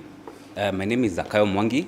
I'll be presenting on genetic diversity of non-tuberculous mycobacteria among symptomatic tuberculosis negative patients. So this is just an objective within a broader study which I'm carrying out for my PhD studies. So non-tuberculous mycobacteria, which from this point on I'll be referring to as NTM, are ubiquitous environmental organisms that are present in habitats such as water, soil, and dust. So we find that these NTMs are just a group of bacteria, and they fall within the same category or within the same class as Mycobacterium tuberculosis. But now these non-tuberculous mycobacteria are found in the environment. And how humans normally acquire the infection is through inhalation. So we find that once in the environment, now this NTM, they normally coalesce, forming clusters, and these clusters normally enhance their transmissibility. So once they form those clusters, they become aerosolized. So once you inhale those aerosolized biofilms, you end up presenting with clinical presentation similar to that of TB. So environmental and climatic conditions influence the distribution of more than the 200 NTM species, with specific species predominating various geographic regions. So you find that for the 200 NTM species, they normally vary according to the clinical, according to climatic conditions. So when you go to parts like Europe, you'll find that because the climatic condition is very cold or it's a temperate climate, there's a species which normally predominate such environment. You find that Mycobacterium abscessus and Mycobacterium avium predominate in such environment. So inhalation of NTM leads to NTM pulmonary disease. So you say that this NTM normally exists in the environment and they exist as biofilms. So these biofilms enhance their transmissibility. So once you inhale, you normally present, or one will present clinical presentations similar to those presented by TB. These include persistent cough, which might last more than 2 weeks, also night sweats, and also loss of weight. And there's no evidence of human-to-human transmission. So the basic mode of transmission of NTM to human is through inhalation of dust particles and also vaporized water containing NTM. So to treat NTM, it is very much important to identify the NTM species. Since identification of this NTM species, you'll be in a position to identify the clinically significant NTM. We find that this NTM sometimes, some of them they just colonize the lungs without causation of any clinical presentation. Others will cause a clinical presentation. So the two basic ways of diagnosing for NTM is through phenotypic characterization. This is where you grow the bacteria. So once you grow the bacteria, you can actually tell the growth characteristics. You can actually establish or identify the bacteria depending on their growth characteristics.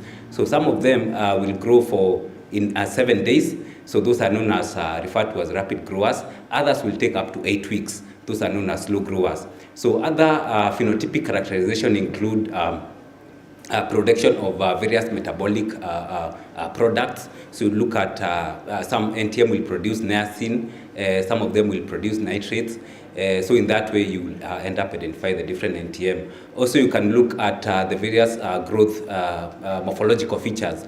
Some of these rapid growers produce pigments, colored pigments, yellow or orange pigments, and others will not produce any pigment at all. Then we also have molecular characterization. This is where we look at the genetic material. This is where we look at the DNA of the NTM. So we have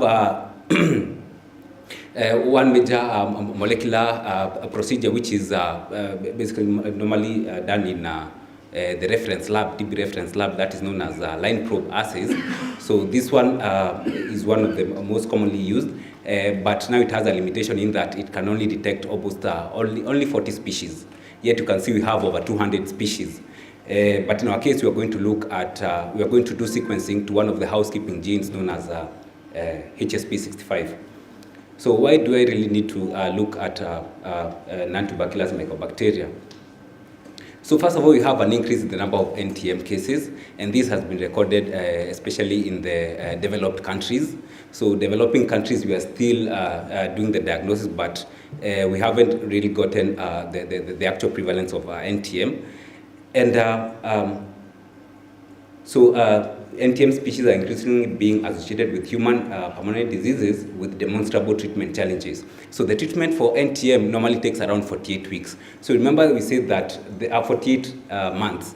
So remember we said that they have a mycolic acid, and this mycolic acid forms part of the cell envelope, and it makes it very resistant to for drugs, for the antibiotics to enter and actually kill the NTM. So we find that the treatment period, which takes 48 months, some of the patients will end up not actually adhering to the treatment because of the toxicities associated with antibiotics, and also due to the prolonged period of treatment. Then we also have misdiagnosis of TB with okay, we have misdiagnosis of TB with NTM, which actually forms the crux of this study. So we find that because they fall within the same family, most of the healthcare facilities, they normally diagnose it using smear staining or ZN staining. So once they obtain the sputum sample, they stain it, and once you look under the microscope, you can actually see the acid-fast bacilli. So at that point, one of the assumptions is that this is basically Mycobacterium tuberculosis. But what they don't realize is that NTM presents with the same morphological characteristics, and once you subject this patient to the treatment for TB, it doesn't really work. So the patient will end up taking the 6 or 7, 8 months treatment regimen for TB, but they are still presenting with the same clinical manifestation after 8 months. So you find that at the end of it, the patient will end up being misclassified as multi-drug resistant TB. Yet, if you did proper characterization, you'll end up finding that they have NTM, which have a different treatment regimen compared to that of Mycobacterium tuberculosis. So we also have a lack of awareness about NTM in healthcare workers. So we find that when you go to NTRL, they do diagnosis of this NTM, and once they send the reports to the facilities, nothing much is normally done at the facilities, because first of all, we don't have enough treatment support for NTM. The TB program focuses mostly on TB, but we don't have any other, it doesn't really focus on treatment of NTM. So the patient will end up suffering and suffer from other treatment complications.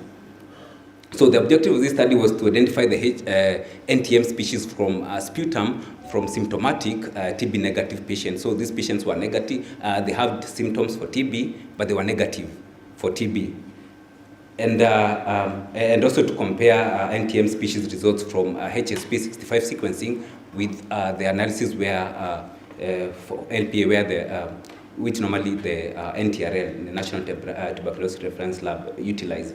So this was the materials and method. The sputum was obtained, they were decontaminated, then they were put to culture.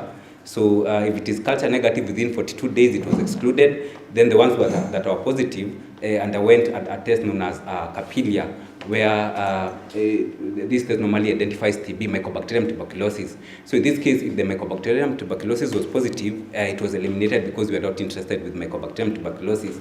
So the ones which were negative underwent the DEN stain. Once the AFB confirmed the presence of once the ZN stain confirmed the presence of AFB, then we did PCR analysis. So PCR was focusing on HSP65 gene. So we did the amplification. Then we found out that out of the 166 isolates that we had, 146 had the bands. So the other 12 isolates were excluded for further analysis. Then after this, we did sequencing where we identified 43 different non-tuberculous mycobacterium species, and 86% of these were slow-growing mycobacteria, meaning that they grow up to 8 weeks, from the 6 to 8 weeks after culture. Then the rapid ones were 29%. So from the results and discussion, we found that regions, when you look at regions, we have that positive association. We used chi-square and p-value, and we had these different patients coming from these different regions, and the majority of patients who had NTM came from Nairobi region, and we found out that, further analysis found out that we have different NTM predominating within various regions. So for example, for northeastern, probably this could be due to the different environmental conditions. For example, when you look at Mount Kenya, the environmental condition is cool and wet. So we find that Mycobacterium avium was predominant. Then when we look at coast region, where the environmental condition is very hot and very humid, it had another species that is Mycobacterium abscessus. Then we also found out that age was also significant. Gender was also significant, where we find that most of the males, most of the participants were males, and females, females comprise a very small majority, and the reason behind this is because the females tend to have estrogen, higher quantities of or higher levels of estrogen, and this high level of estrogen is known to upregulate the immunological system or immunological response, just in case one is exposed to infection. Then the type of patient, we have MDR, patients who had multi-drug resistant TB were the highest, and this because probably we find that patients who had TB normally results to scarring of the lungs. So once the lungs are scars and this person is exposed to NTM, the NTM finds a proper entry point and a proper site for its multiplication. So that was the phylogenetic analysis, where the rapid growing NTMs clustered in one area in this left region, and the slow growing NTM clustered in the right region of that diagram. Then when comparing the results between HSP and LPA results, we had 82 NTM presenting with similar results. Conclusion is that our study characterized the diversity of NTM in Kenya for the first time and identified that 43 different species are present.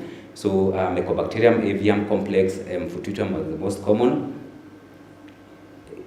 Then a limitation of the study is that our study lacked clinical details on the participants, such as underlying lung condition and HIV status. So this one limited a little bit our discussion on the most clinically relevant NTM. But despite this limitation, our study characterized the diversity of NTM in Kenya for the first time. Then ethical clearance was sought from KNHUN, financial support from most sixth call. Then that was a publication, and a special thanks to my supervisors who played a very critical role in conceptualization and execution of the study, one of them being Dr. Franco Nyambo. Thank you. Thank you very much for that presentation. So now we are going to, please appreciate him for that presentation. So now we are going to take questions for the last 5 presenters. So a microphone will be taken round. Presenters, please, when you hear a question, write it down. Then you'll be given an opportunity to come and answer them. Thank you very much for your questions.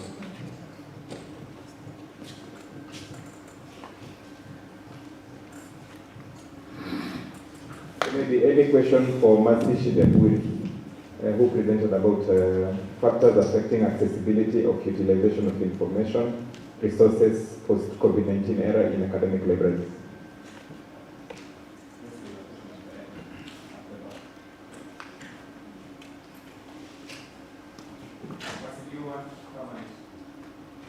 Come and take your questions, please. Okay. Mine is a small question.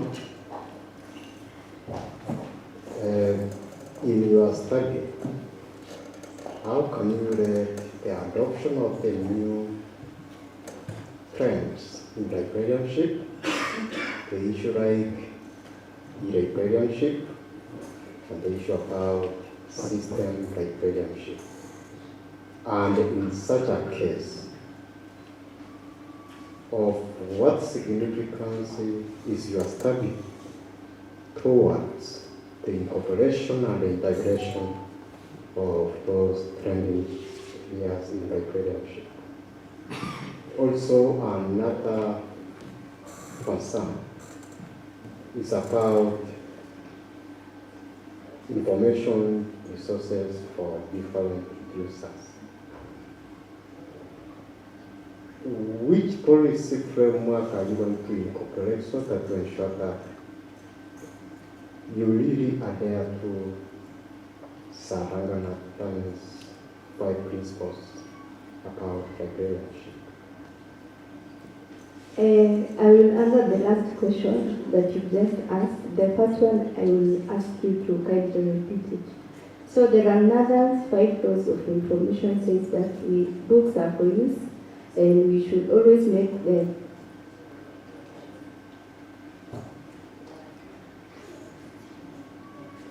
books are for use, and every reader its book. So according to the laws of Bangladesh, as I said earlier, when information comes to the library, like when we receive the new books from different publishers, service providers, our role as librarians, we are supposed to make sure after we process those books, we make them available to our users. We can do this through current awareness. We make sure that on our website we have those featured books. Like if you log to our library website, you will be able to see the featured books that we have in the library. So when each and every information material comes to the library, we normally have a current awareness. And also we have a cabinet, like when you come to the library, there is a glass cabinet on your way when you are going to the upstairs, where we normally have the featured books that we have in the library. If you cannot access them online, you can be able to see them physically. And also when we subscribe to new databases that enable us have access to e-resources, we normally also make them available on the social medias that we have in the library. Can you repeat the first question? I think somebody else will ask a question. Thank you. If there's any other question, we'll move to the next presenter. In order to know about the explanation you are giving, then we need to see kind of a framework or a model that will enhance the scientific field about the study. The first question was about the emerging trends about system librarianship and e-resource librarianship. What is the stand of your study towards achieving and integrating the same? I will answer you. Let me go and find a way when I can answer you that question better. Let me help you, Basi. You can have this chat at tea after this so that somebody else can ask a question. So, do you have another question for Mercy? If there's no question. The chair was asking if we have a learning common, and he requested me if I don't know what is a learning common to Google. I've just Googled and I found out that as we have a common room where those students who want to discuss their research, they can go there and discuss instead of them coming to the library to make noise for those who are reading silent in the library. But when I was Googling about it, I found that in the learning commons, we can also even have play games. Students can come in to play, to interact, and we've not reached there yet, but we will improve on it. And also he was asking about how we are controlling the online information resources that we have, whether we have an ethical guidelines that help us to maybe to monitor on what content our users are using when they are online. We are yet to come up with an ethical review towards that area, but what we have are just the rules and guidelines. When our users come to the library, we normally issue them with the rules and guidelines that they are supposed to have when they come to the library. Thank you. Thank you very much, Mercy. Wonderful. A hand of applause for her, please. So I would like to welcome questions for Professor Peter Masinde. Is Prof still in? Oh, okay. Then maybe we'll skip him, and I will move on to the next presenter, Dr. Eunice Marete, for those who might have questions or comments about her presentation earlier this afternoon. And she's still here with us.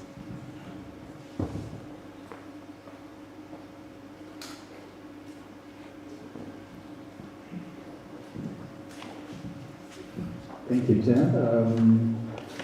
Mine is just a comment based on the trajectory we are taking as a university.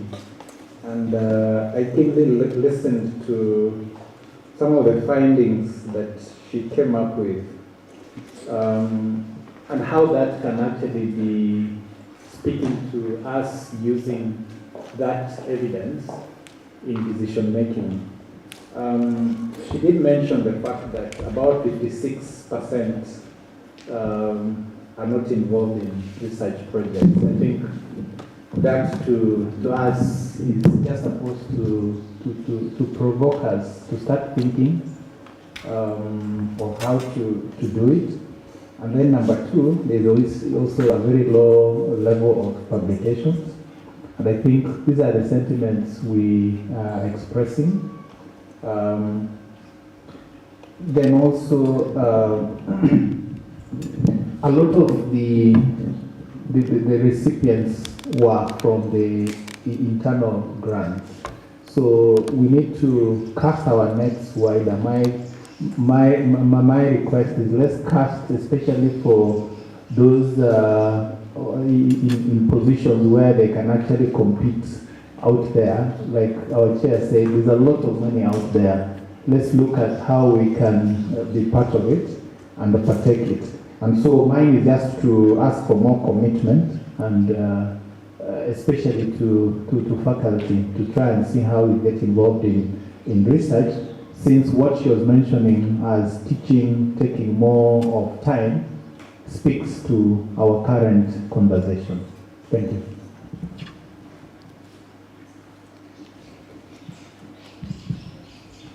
Dr. Marete, thank you very much, Mr. Waso. I think yours was more of a comment, and maybe just to talk about the research involvement. Because this study was done in 2018, it will be important to do a current study and see the status of that. Thank you. Do you have any other question or comment for Dr. Marete? Dr. Kubais. Thank you very much, Director. I wanted to find out whether you are still, because that study is a 2018 study. I want to know whether currently there is one that you are running and whether results are about to be circulated to us, because we are eager to know. That 30%, 36%, we know whether we have improved or we are still there. Thank you. Thank you very much, Dr. Kubaison. I'm happy that the council is represented here.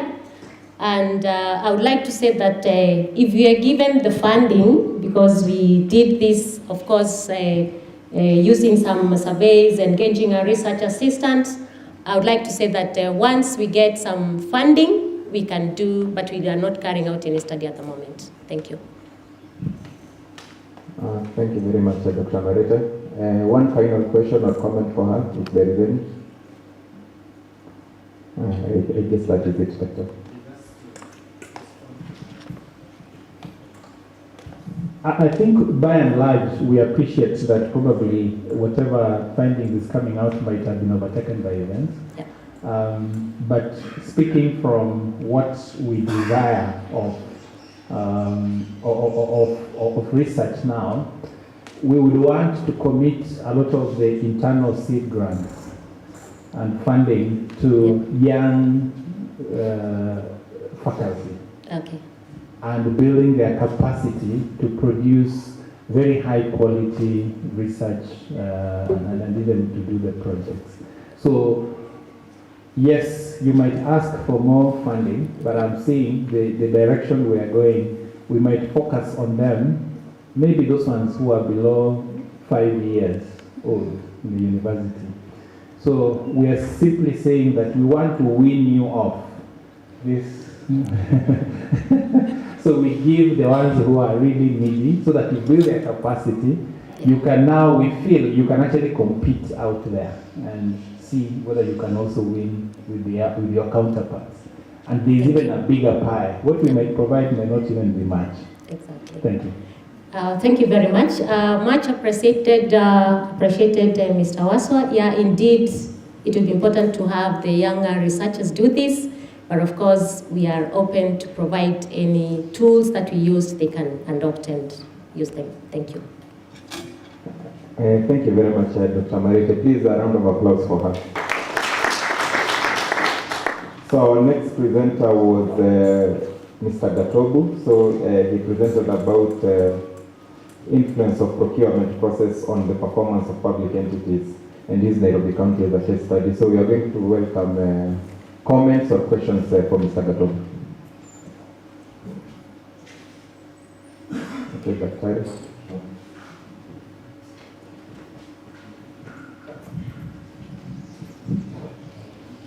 Oh, thank you. Who am I addressing? Oh, yes, thank you. Maybe just to seek a clarification, you are presenting about procurement and the case of Nairobi. But when you went to specific objectives, you talked about Kenya. In all the specific objectives, and when you went to the conclusion as well, you talked about Kenya. So I was wondering if Nairobi County represents Kenya. Thank you. Thank you, Mr. Gatobu. Please go on. Thank you, Dr. Okay, thank you, Dr. So you wanted to know whether indeed Nairobi represents Kenya. Well, the whole idea was Nairobi, but of course, by extension, the same results can also be replicated. I said right from the onset that Nairobi is the only county that controls budgets almost equivalent of 10% of each of other counties. But of course, the whole focus was in Nairobi County. Yes. I hope you are satisfied, Dr. Do we have Nairobi is in Kenya, but it is not Kenya. So do we have any other question or comment for Mr. Gatobu? I guess not. Please a round of applause for him. Then finally we have Zakayo Maingi, who presented last about non-tuberculous mycobacteria in TB negative patients. So we'll welcome questions or comments that Zach can address.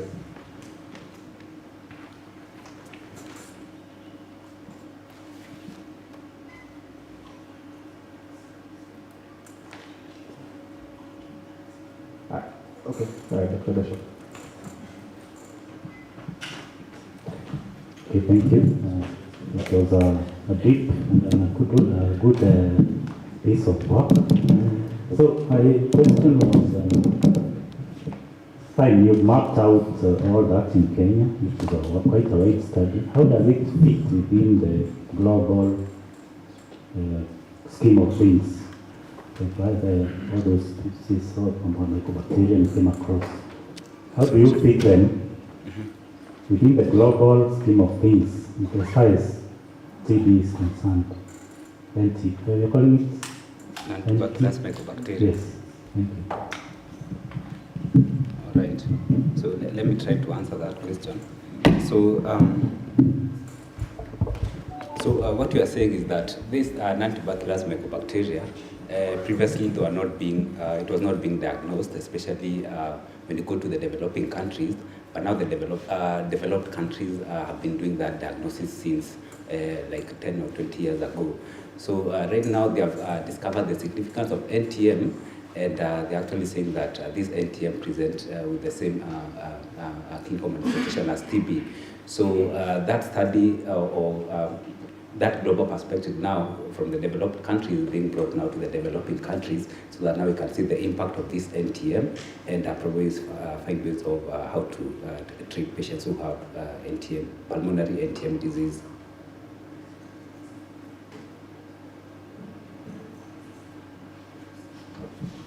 Thank you, Zach. Do you have any other question for Zach?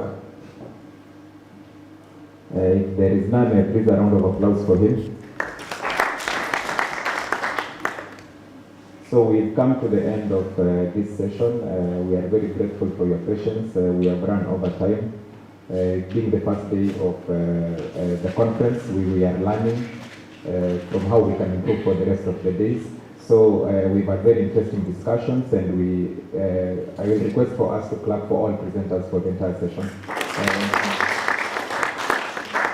So we'll now hand over the program back to the Director Research and the Registrar, Dr. Omamo and Dr. Karando, to give us directions. Thank you.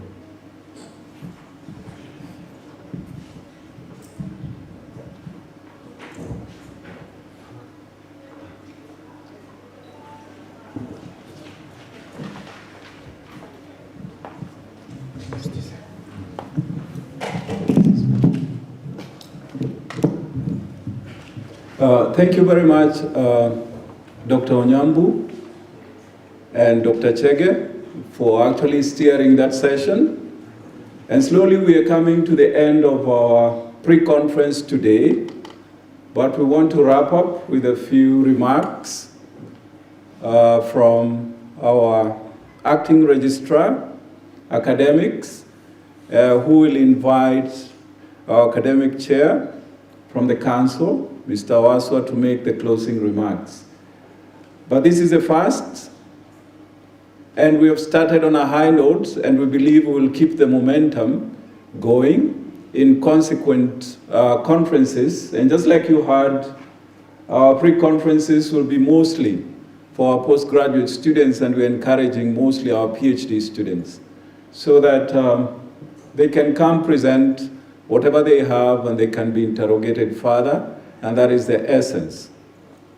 Just like we said, we are trying to put structures at the research directorate, and we want to encourage most of our researchers that we have our research beeline. The university actually registered on the research beeline, which is supposed to give opportunities to our senior researchers, and the traffic is a bit slow, so we are encouraging more and more of us to take care of those opportunities and also come still here and disseminate with our peers.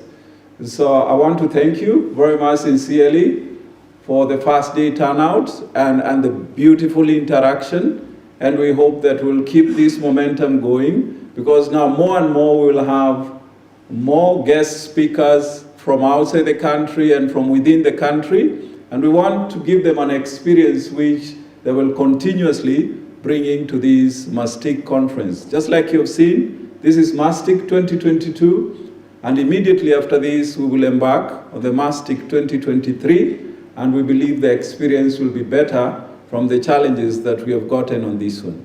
So without much further ado, I would want to invite Dr. Karanja to make a few closing remarks as he invites Mr. Waswa.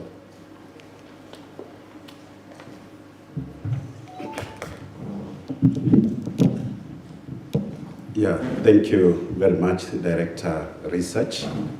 Thank you very much, the presenters who have done their presentations today. The interactions that we have had, very fruitful. Mine is actually to say, as I pointed out in the morning, we are going to make this an annual event.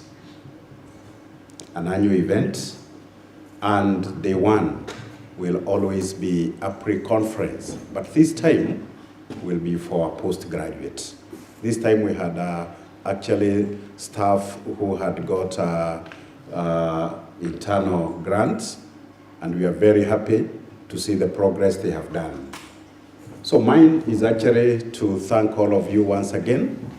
And before I invite the chair of the Academic Committee of Council, I would like to say tomorrow, ladies and gentlemen, is the day we are officially opening the conference. Today was a pre-conference, so the actual conference starts tomorrow. And we have a schedule that starts at 8:30. And because we have our peers coming, I will request the deans, the members of staff, please convey the message to staff members that we should be seated by 8:30, so that we can actually start with our opening ceremony, which will be held here in Theatre 1. Later on, after the opening ceremony, then we are going to go to our breakup rooms. We have been preparing them, they are ready, and that is actually where we shall actually be having presentations. Today we have done well, apart from the aspect of time, and I believe the afternoon we tried to address it. I think it was much better that we keep to the 15 minutes, because if you look at the book of abstract, we have so many, and we need to ensure that we complete all the scheduled activities. With that, it's now a pleasure to invite Bwana Waswa to kindly come and make closing remarks before we wrap the day. Karibu sana.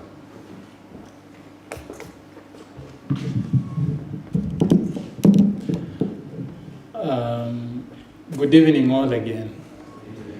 Our numbers seem to have shrunk.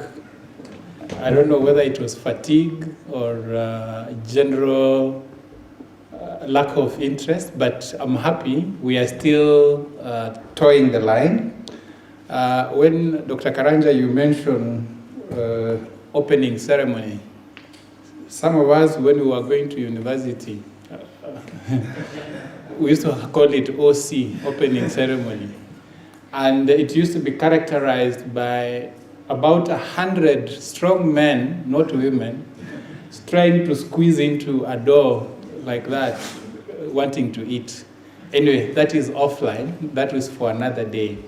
Let me thank you as very interested members of the university. And also I want to reinforce the fact that what you see as RDE is going to be transformed into RIC to give it the impetus that we are talking about. We are talking about research, we are talking about innovation, and anything that you have to do to patent that, and very lastly, commercialization. We would want whatever you come up with in terms of research to end with commercialization, if it is possible. I know it is not possible with all the research. Some of it is just to contribute to the body of knowledge. But wherever possible, ask yourself whether that thing can actually make for you money. The world I come from, we used to look for universities to give us solutions to our problems. So if you are in the university, challenge yourself. Can you offer a solution to a problem out there? And I can tell you, I have been a CEO. I know we will pay for that. We will pay for that knowledge, that solution to the toothache. Most of these industries have toothaches. Come in and remove the toothache from them. I can promise you, you don't need to languish with just what we pay you as a university. You'll find commerce really paying you. So as something just to emphasize, as we set up RIC, I want to look forward, if I'll still be there, as chair of academic, we will need people to fill into those positions of research, innovation, and commercialization. I believe we will still get the personnel from here, but as the rule of thumb goes, if you don't find what you have here, sometimes you might be tempted to reach out, because Meru University is a national university. So to reach out and see which is this best talent that we can tap into to come and help us. So we would first want to look at what we have. Do they meet the needs of our RIC, research, innovation? It will be a full-fledged directorate, the way you have ASA, we would want it to be at that level, so that we get more people from faculty actually joining in. Now, that therefore puts our situation in place. We are trying to set up the place, so we are trying to say, the young faculty, this is your opportunity. You've not been forgotten. Also, I want to say, I don't want to use old faculty. I want to say our experienced professors and even the senior lecturers. You have an opportunity out here. We would want to encourage that, and using the innovation policy that we have, you can have a very good bargain insofar as the proceeds of your work are concerned. That intellectual property is really an asset, and it should appear when the finance officer is putting the balance sheet. We should see what that intellectual capital is contributing. That is when we'll truly be able to say whether we are making progress as a university or not. But let's not just see the balance sheet showing what the government gives us as A in A as well as the other money, but very little that comes up from the university intellectual property. So hence the need also, as much as we get in the undergraduate students, as a council, we are very keen on seeing a lot of the graduate and postgraduate students, because that is where we are going to get the research coming through. So other than that, I know we have been used to the 3-year, the 4-year courses and the degrees and the diplomas, but we are being innovative. We are trying to say industry out there is looking for short commercial courses. Short commercial courses, you have been trained, but then industry has identified areas where you can be retrained and retooled. I can tell you, as a matter of fact, a lot of CEOs invest a lot of money in just re-engaging their staff to short commercial courses, because no company or organization will give you a 3-year. I know you as members of the faculty are very lucky. Sometimes you take a sabbatical and do something else. But out there, when it's so rigorous, you are only going to be given maybe 2 weeks, a week. And let me tell you, those courses are very high paying. If any of you develop some courses which we can suitably market and even collaborate with some of those Canadian universities that are coming through, we are going to compensate you. So I want to encourage you, and you'll see a lot of difference in the way we do things. Please don't compare us with the other universities. We are coming in with a different approach, and we think that is the best approach as far as our university is concerned. So thank you very much. And so when we talk about those short commercial courses, you'll see them. Maybe somebody asked there, why Nairobi? Yes, to answer your question, what he said is Nairobi is representative. 60% of GDP is in Nairobi. So if you are even throwing a stone to where you can get money, you're most likely to get those short commercial courses being offered in Nairobi. So those are the areas and opportunities I want you to start getting tuned to. We want to encourage you and we want to support you so that you are also part of this gravy train. So thank you so much. We look forward to the opening ceremony tomorrow, and also a very deep appreciation to both Dr. Karanja as well as Dr. Mamo for having put this together. Have a good evening. Thank you.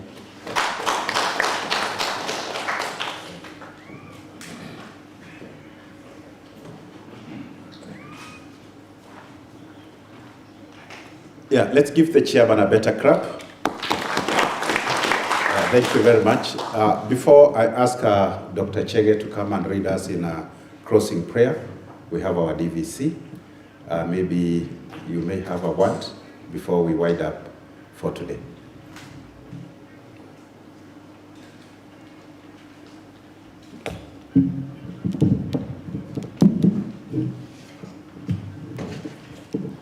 Thank you. It's not good always when the academic chair speaks and I speak, but this is just a vote of thanks from me so that they don't breach protocol. So, Chair of our academic committee, I'm just giving a vote of thanks for today, and I really want to appreciate all the presenters. I was in the office following the proceedings. As I do some paperwork, I told Mr. Waswa that we are doing a lot of balancing between office and here. So I was following all those presentations, and I appreciate the high quality research coming from our faculty in this university. Another thing, I think the chair himself, Professor Bosire, has been here throughout with us, and Mr. Waswa. I think, Chair, the gospel now is spreading, the RIC, it is sinking in our head, and I can see it is going to bear fruits. And I like what you said, you're not talking about old researchers or scholars, but the seasoned researchers. We are there to guide the more younger ones in scholarly work, and that is our work to do.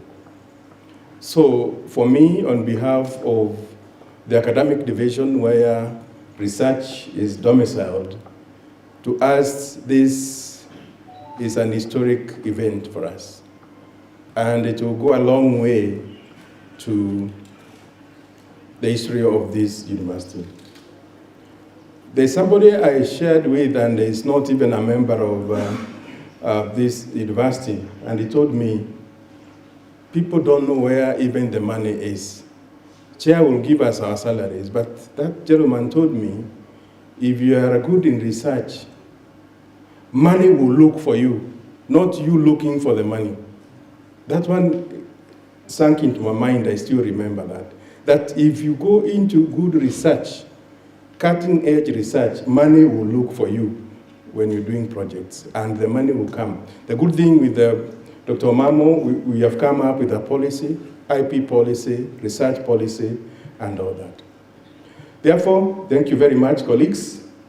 I want to believe that the program tomorrow, Dr. Karanja, is starting at 8:30. We are requesting all members of staff. In the morning, we were full house here. The PS for University Research, University Education and Research, Ambassador Nabukwesi will be here to officially open the conference. Our Vice Chancellor will be here, the Chairman of Council, the Chairman of Academic Committee, and all of us management will be here. So kindly, members of staff who are here, spread the word, let them come, and we open this conference officially, graced by the Principal Secretary, Ambassador Nabukwesi. Otherwise, thank you very much. God bless you. See you in the morning.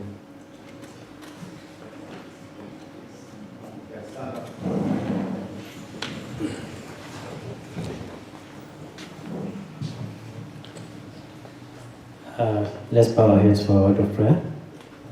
Almighty God, we thank you for the entire day that you've been with us. You've guided us. You've blessed the presenters. You've blessed the organizers of this conference. And we thank you, Lord, because of those who are on their way coming to join us for tomorrow's grand opening. And Lord, for this conference, we commit it to you, and we commit all the presentations and the presenters to you, and every deliberation that we shall make, O God. Let it bring change, let it bring a transformation, and let this be a start of great change in our research and innovations docket, O Lord. And Lord, for those who yearn to learn and understand more about research, we pray for insight, we pray for revelation and more knowledge, that Lord, this aspect of research shall be taken up and bring a lasting change in this institution and in the world at large. As we part, we pray that you shall take us to our home safely.